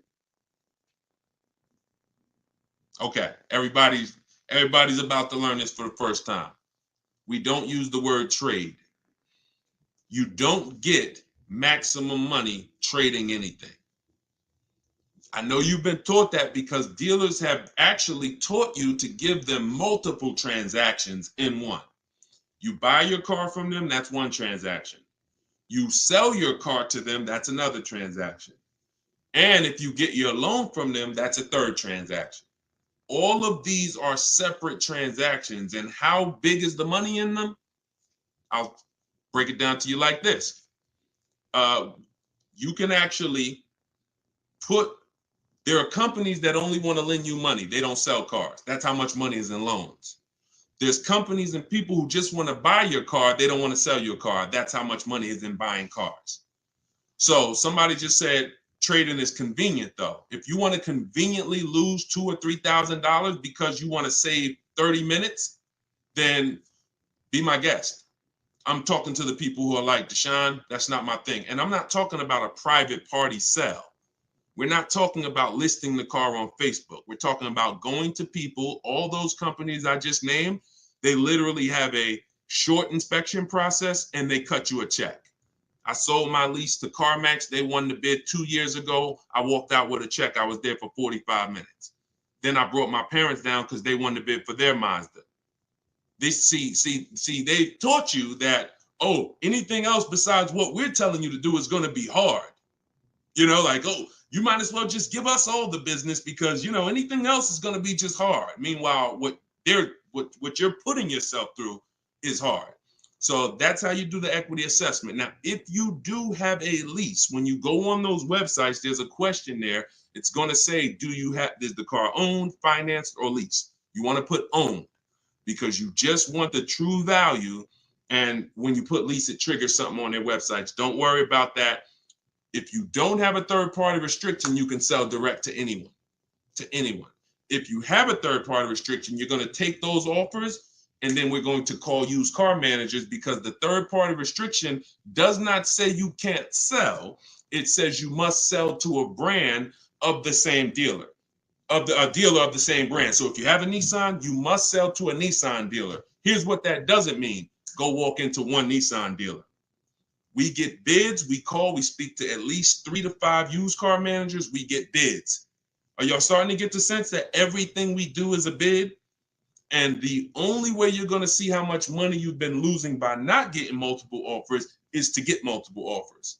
Everyone I've been working with says, Deshone, there's no way that I would have known how much money was in these car transactions until I started getting multiple offers from home. We don't do this by getting in our car and driving from place to place. We do this by sitting at home and using what online. Shoot the next question in. All right. And we're taking questions from all 4 platforms. So just keep typing them. We'll get through as many as we can in the hour. Erica, this one's from YouTube. I purchased a used vehicle from the dealership, and 2 weeks later they called me and asked me to bring it back because the previous owner wanted it back. Can they do that? Mm, mm, that's a nightmare. Mm.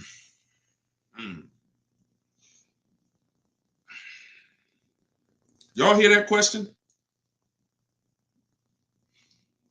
Erica purchased a used vehicle. 2 weeks later, they called, asked to bring the car back because the previous owner wanted it back. So it's less about your transaction, and it's more about if the transaction with the original owner was legally closed. If they left the transaction open, now, if I'm you, do you have your paperwork? You have all your loan? And here's the most important thing. Has the loan been funded? Is there a new loan attached to that vehicle under your name? Are they in the process of registering that vehicle under your name? Now, here's where you could be dealing with the crap that the 80% of dealers who are scumbags. This is what they do sometimes. They'll take a car from a customer. They're waiting for the title. They technically don't have the legal right. They have the legal right to sell the car, but there's a loophole there probably because they haven't gotten the title from the owner. And if the owner comes in and says, you know what, I changed my mind, and the owner's holding the title. But what I would do if I'm you, somebody got to call me. I want to look at your paperwork. If you have a loan, Erica, whatever bank you're going through, I would call them, and I would call if the bank knows you and they've established an account number for you, and they're like, yes, Miss Maxwell, we know you, then I'm holding on to the car until somebody comes and pries it from my hands because I have a legal right to this car. There's a loan under my name. You have my money. You have started this process. If none of that's in place, then, and it sounds like, it sounds like you dealt with a scumbag dealership, but that's what I would do. I'm not just giving up the car because you said, oh, the owner wants it back. The old owner wants it. That's not my problem. You made a deal with me. I have paperwork that is binding, and you work that out with the owner, because that happens sometimes. Dealers do some crappy stuff, or dealers don't cross their T's, dot their I's, and then and then the owner comes in, the original owner who traded the car. That ain't got nothing to do with who you sold that car to. That car is on the road and there's a loan attached to it, or there's been cash paid for it. Now I'm holding on to this car until you legally show me that I need to release this car. And I might call a lawyer and see, can I get some damages out of this? Like, this is just, God, the 80%, we got to put them out of business. And the only way you get these wolves out of business, y'all, is you got to starve them. I'm telling you, the more people that shop online, when you learn how to shop online the right way, people like this won't be able to exist. But because most people are still going in the old way shopping, giving them a chance to do this, keep me posted, Erica. It sounds like it's a terrible situation, but please keep me posted on that. Go ahead, shoot the next one in, Dolan. This one's from TikTok. What's the best practice for buying a car after bankruptcy? If the bankruptcy's been discharged, start rebuilding your credit. I've seen people who went through a bankruptcy. Once it was discharged, they started building credit immediately, and they were up to a 700 score in a year. So, the key is not to come out of bankruptcy and start buying stuff. The key is come out of bankruptcy and start rebuilding your credit, because if you can do it relatively quickly. Everyone should be following Shonda Martin. Some of you may know her. She's all over all these platforms. She does what I do, but she does it for credit. She'll do lives. The girl is brilliant, and I tell everybody about her. But that's the whole thing. You should be rebuilding your credit. You can do it quick. Get yourself up to a high 600-700 score, and then go and get a car. That's what I do. Go ahead, Dolan. Shoot the next one in. It's another one from TikTok. How do you feel about buying a car with a credit card? I don't. Credit cards are 20-something% interest. I don't carry a balance on my credit cards. Shonda doesn't recommend carrying a balance on her credit cards because the interest is exorbitant, and we would never buy a car with a credit card under any circumstances. Instagram. How do I keep my credit score from taking a hit each time I shop for a vehicle? Okay, good question. Let's go into detail on something I call the bank bidding war. Okay, this is something that I'm sure, unless you guys have been on here before, you've probably never heard. So you heard me say everything is a bid, right? So the same way we make dealers bid for who wins our business, who's going to sell us a car, same way we make the companies bid on who's going to buy our car, this is the same way we make banks and credit unions bid. 1 point on an interest rate on a $30,000 loan could be $1,000. So we're looking, so we take interest, we take shopping for car loans as serious as we take getting bids for the new car. There's thousands of dollars in loans. Remember what I said about 15 minutes ago? There's people who just want to give you a loan. That should tell you there's a lot of money in loans. They don't sell cars. So if there's a lot of money in loans, you're going to see this isn't about relationships. You're either going to be a relationship person or a money person. If you want to be a relationship person, type R. That's going to cost you money in what I'm telling you. If you want to be a money person, if you want to save all the money that you should be saving, type M. That's going to come at an expense of relationships, because your bank is not your friend. They're in the business of making money. All right, I see you, Jennifer. I see, all right, a lot of people typing M's. Listen, if you used to go to dinner with your car salesman, invite them to the barbecues, that's going to change when you start getting bids. Unless he just wants to compete. If he's willing to compete, then it won't change. But going back to what Cindy's asking, how do I keep my credit score from taking a hit? So there's a way you do this bank bidding war. There's 3 rounds to it. 3 rounds to it. The first thing we're going to do is check to see, are there any special interest rates for the car we're shopping for? Because if the bank is offering you 0%, 0.99%, this will only come from the company that makes the car. This won't come from a bank or a credit union.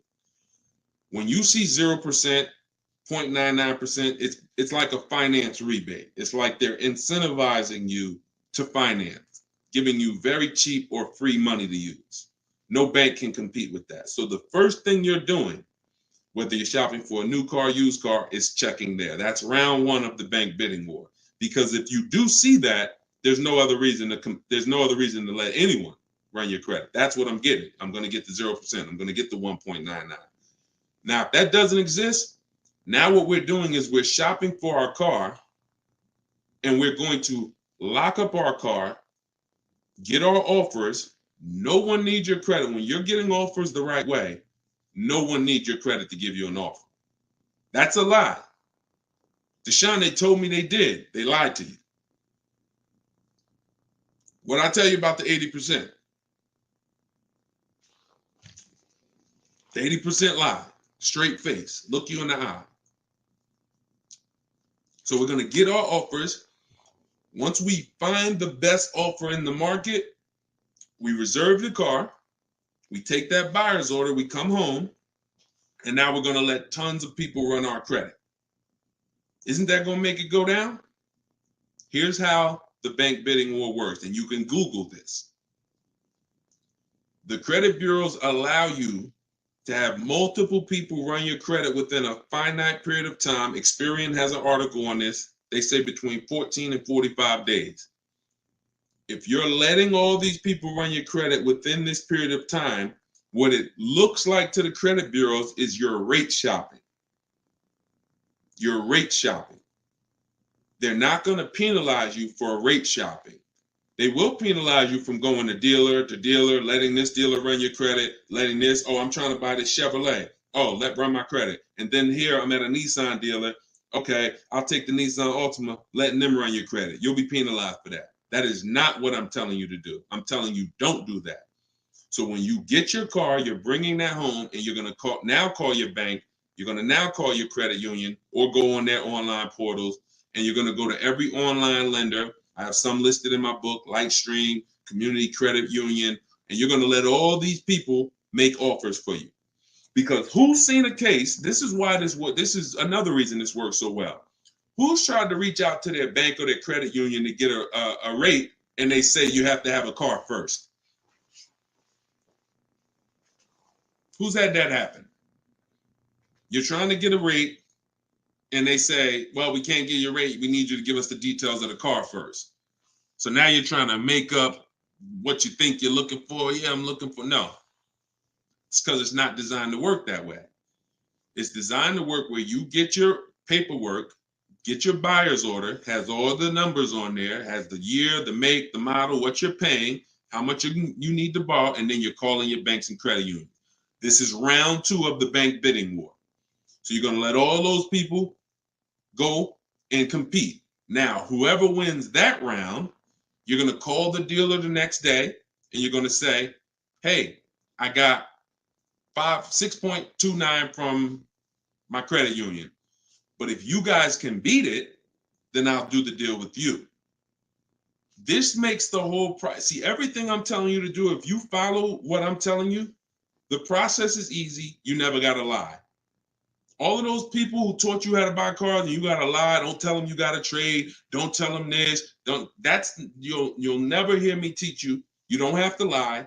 And the dealers will enjoy working with you, the 20%, because you're now giving them an opportunity. And it's very different, y'all. When you got a car, when you have a finance manager who's trying to beat the rate you got, here's the difference. And we'll get ready to queue up the next question, Dolan, not yet.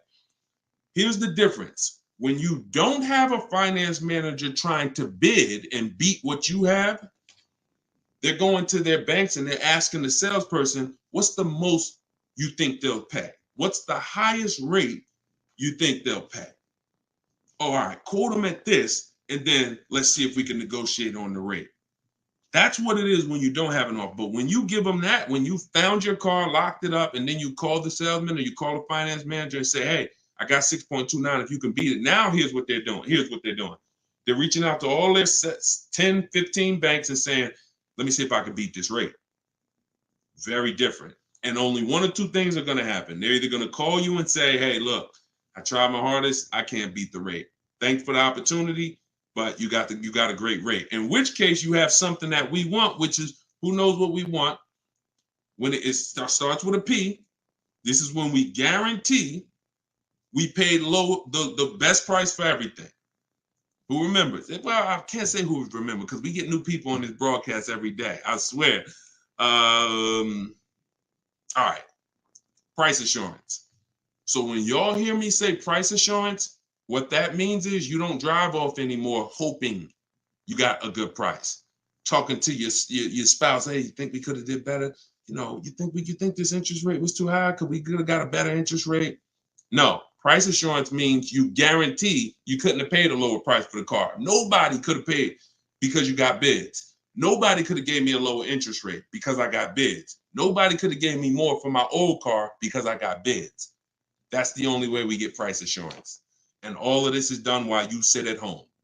So this is in my book, Car Shopping for People That Hate Car Shopping, 7 Steps to Saving Time, Money, and Avoiding Dealerships. If you want everything I teach in one spot, it's there. You can get your copy for 75% off. It's normally $97. And you can go to my TikTok bio. It'll be in your inbox in literally 5 minutes. The reason it's a digital book too is because things change. Vroom just went out of business a couple months ago. They used to be one of the people who competed for our business. If you guys had, your book and you had bought it and then it was a print book, because some people say, Deshone, is it in print? This is the reason, one of the reasons why it's not. If Vroom is in that print book, what happens?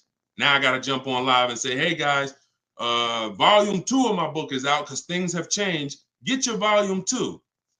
I don't want to do that. You get this one time, and then I update it when Vroom went out of business. I updated the master file. Everybody who opened their book, no matter what, it was relevant. And that's one of the biggest reasons why it's a digital book. So you can grab your copy for 75% off, but you got 30 minutes. Once the timer is 0, it goes back up to 97. In my Instagram bio, in my TikTok bio, or you guys can, I'll put the link right here for you guys on YouTube and Facebook. You can go to deshonsbook.com. Oh, wait, I put the wrong one. I put it in my bio here. All right, Dolan, you can queue up the next question. Keep typing your questions, y'all. We got some more time. We're going to try to get through as many as possible. And we're pulling them from all platforms. We're on Instagram, we're on TikTok, we're on Facebook, and we're on YouTube. So we're pulling questions from all platforms. This one's from TikTok. Can you use the equity in your lease towards the purchase of a used vehicle? Most certainly, Eddie, the equity is yours. Once you identify your equity and you know how you're going to get it, who you're selling to, you can either put that money in your bank account or you can use that as a portion of you can use that towards your next car deal. That's your money. Your money. Go ahead, next one. This is another one from TikTok. I need a bit of advice. My son totaled his car. It was a loan Honda. Should I lease or buy this time around? I'm looking into maybe lease an electric vehicle, but I never have leased a vehicle. Okay, it's a very good question. Should I lease or buy? Let me show you. Some of you, let me show you this.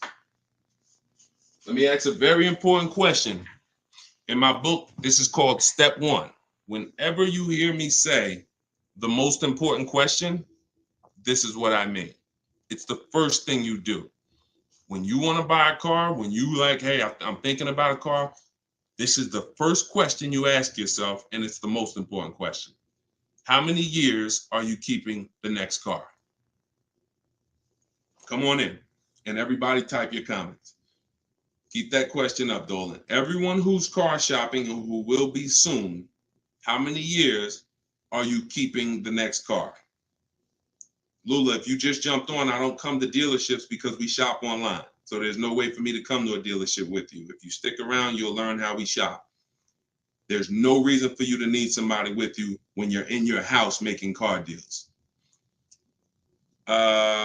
Everybody answer. Everyone who shop, I want you to actually think about this. How many years are you keeping the next car? We're answering that question, Rob. Just tap into the broadcast and what I'm answering before you, because we're literally answering the question someone just asked, should you lease or buy? And the more you stay on the broadcast, because many of you are in the same situation, the more you're going to see someone's going to ask the same question as you. So just listen, and then, most times your question's going to be answered. All right. If it's electric, 3 years. Buying all cash. How many years are you keeping the next car? I got to just pay attention to the people that are listening. I'm sorry. All right. Hyla, I see 3 to 4. Vivian, I see 3 years. All right. 6 years. Okay. 3. Okay. 8 years. Okay. So the first question you're asking yourself, should I lease or buy? You're going to replace that question with how many years am I keeping the car? Now, if the answer is 8 or more, then you should buy. I'm going to tell you why. This has nothing to do with how you're paying for the car. A lot of you may get attached to, if I'm paying cash, does that change anything? If I'm getting, it doesn't, because the expense that you need to avoid that's losing you the most money is what I call the unseen expense. It's depreciation. So let me break this down for you very quickly. If you have a $35,000 car, you buy it today, what is that car worth a year from now? Even if you don't drive it, you got a $35,000 car outside in your driveway right now, brand new car. What is it worth a year from now? You didn't drive it 1 mile. Is it worth 35? Is it worth 35? No.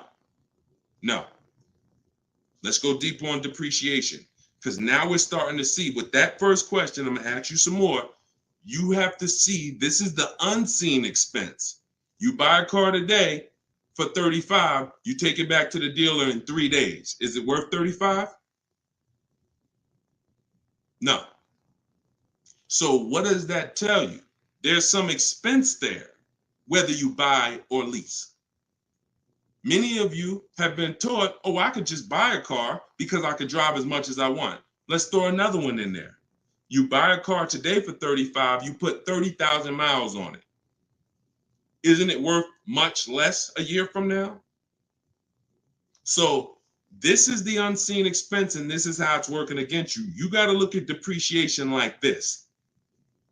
See this curve? This is where you are the day you buy the car. This is what you pay for it. This is how it's dropping over 5-6 years. So now the beautiful thing is long-term owners who has a car outside that they've had for more than 8 years. Type me. Some of you might have been 10 years. Some of you might have been 20 years. this is what you have to see. If you're getting rid of your cars anywhere in this 6-7 year mark, you're losing money. It's no way. It's no way you can replace something you bought and it's dropping like this. But here's the beautiful thing. For those of you who are like, look, I had my car for 12 years. I had my car for 8 years. I had my car for 10 years, 16 years. This is where you're at. That's how your car is losing value. See, the car you have that you've had outside for 10 years, what it's worth today, a year from now, isn't it going to be worth about the same thing? Right? Talking to you long-term owners who keep your cars, you're winning. See, because you've reached the reward. You've reached the reward for buying. The reward for buying is to get to the stage where your car a year from now is going to be worth about the same of what it's worth now. Now, that's when you should be buying. If your goal isn't to get to that level, you should not be buying. You should be shopping for lease deals. Because there's only two ways to beat depreciation. What I just said, and some of you might be saying, Deshone, I can't, I'm not keeping a car that long. You should not be buying cars. You're not getting to that level. You're not getting to the winning. The winning is that. Got a car outside, paid off, barely losing value. It was worth $9,500 last year. It's worth $9,000 this year. That's the reward. Now, for those of you who are on the other side, if you're on the other side, you should be leasing. And I'm going to show you how drastic it is of a difference when you should be leasing, but you're buying. I'm going to show you that there's no way for you to get a great deal if you are buying when you should be leasing. Look at somebody like, let's pull up, we talked about Danielle earlier. Look at Tope. Tope got a BMW, $54,000 vehicle. Now, some of you know, every $5,000 on the price of a car is how much per month? Every $5,000 on the price of a car is how much per month? It's not 7 years, so it's always 8 years. See, in my book, it's something called the 8-year rule. If you're not keeping your car 8 years, you should not be buying. Okay, good. I see a lot of you are tapped in. Every $5,000 is $100 a month. So when you're looking at a $50,000 car, you should be thinking that's $1,000 a month payment.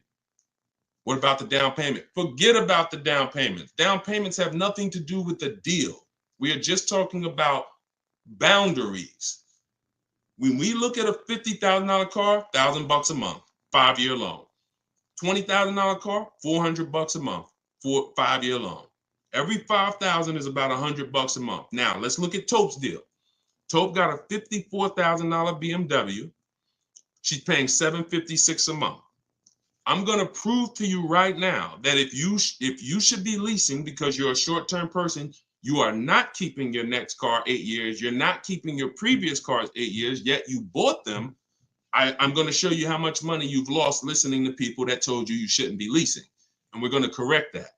So Tope got a deal, shopping multiple offers the way I teach. She got multiple offers. She got $690 a month. That's a 1.26% lease. $690 on a $54,000 vehicle. So let's say we're going to break down real quick 3 different ways to get this vehicle right here that she got. One is the way she got it, leasing, because she's a short-term person. Now let's say somebody says, Deshone, I'm going to buy that car. That person buys that car. Let's say they get an incredible price and they save $10,000 off a brand new BMW. Okay? I want to show you that even with extreme cases of big money, I could teach you how to get the best price on the car, but it's not going to change. If your deal is on the wrong foundation, you can't get a great deal.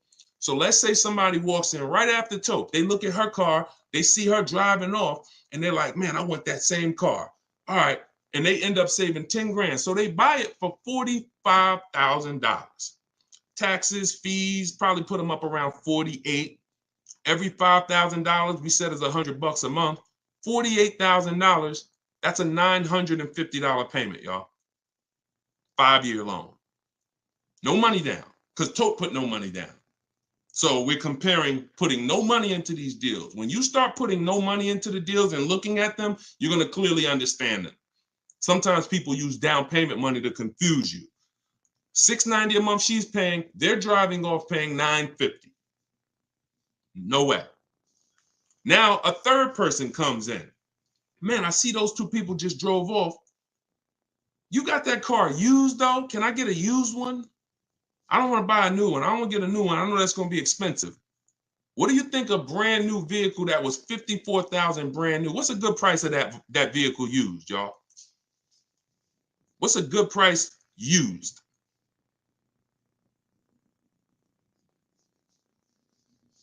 I want to hear it.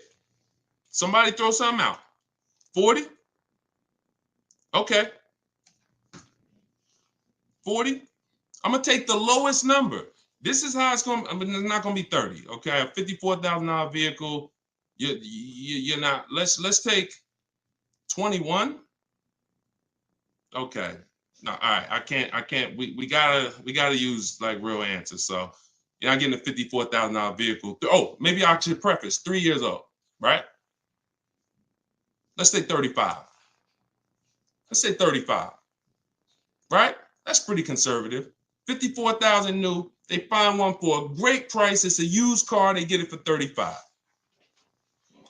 Every $5,000, $100 a month. What's the car payment? 700. 700. So you have Tope, who's driving off in a brand new BMW, $690 a month. You got the person who bought thinking it saved $10,000, got an incredible discount, $950. And then you got the person who got a 3-year-old BMW. Warranty will be up next year. They're going to be on their own. They're paying $700. That's what I mean. I told you I was going to make it very clear for you that when you should be leasing, you cannot get a great deal. I don't care how much money you save off the car. I don't care if you buy a used one. When you should be shopping for great lease deals, you're not a long-term person. Now, here's where both of those people can beat Tope. Both of those people can keep their cars 8 years, long-term, pay the cars off. Now, we see them down the line, and now they're winning. And it's not that Tope is losing. It's just that they've all won now.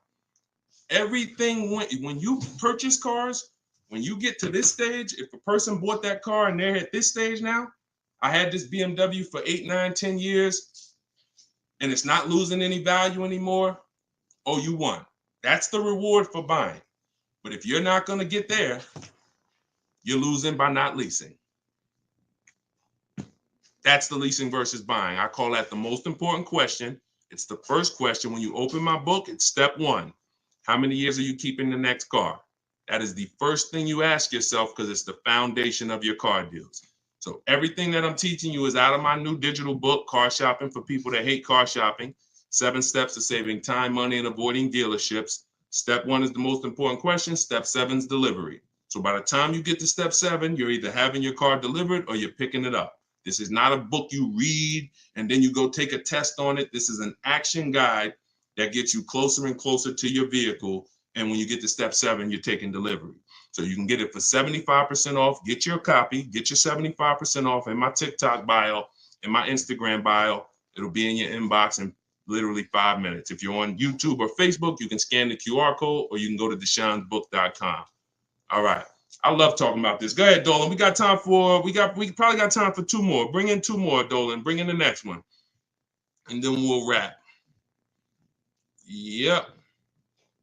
I drive too much to lease. See, hold on. Before you say that, you got to be very careful making statements.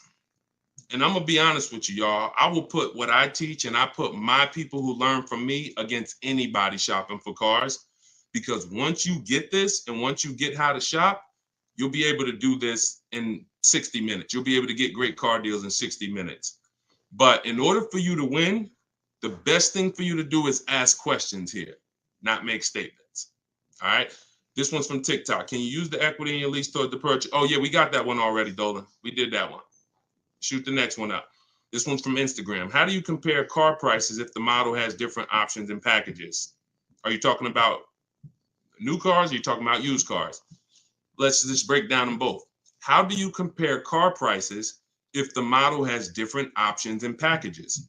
The way we compare lease offers, we look at them from percentages. See, prices can change, but percentages don't. If I got a $40,000 vehicle and I'm paying under 400, that's a 1% lease. We call that a steal. If somebody offers me a $42,000 car, if it's 1%, then that's $420. That's why we go by percentages. Same thing with used cars. When we're looking at a used car, I need to know what the original MSRP was. I'm going to get this from the Carfax. I'm going to get this from, there's a site called With Clutch. Carfax has an agreement with a couple manufacturers where they have the window sticker there. So I'm going to get I'm not going to buy a used car, and I would never recommend you buy a used car without knowing the original MSRP, because we want to look at the discount percentage. So example, my Infinity truck I bought, it was $54,000 brand new. The other three that I was looking at, one was 52, one was 48, one was 46. So when I compared the discount off of the new price, this one had the greatest discount off the new price. Therefore, it was the best offer. And that doesn't matter that it had more options than everything. It also had a greater discount percentage wise. That's how we compare, no matter what prices are being thrown at us. When you learn to look at things percentage, and I have calculators in my book. I have ways that we make offers. I have calculators that I've invented, online calculators where we plug in all our offers and then it spits out the counter offers that we should be making. All of that is in there. Like there's more stuff in the book than I could ever describe on this one live stream. All right, go ahead. Cue up the last one. Pick a good one. TikTok. Listen to him. He got me a check for $4K for my lease car. I said pick a good one. You picked a good one.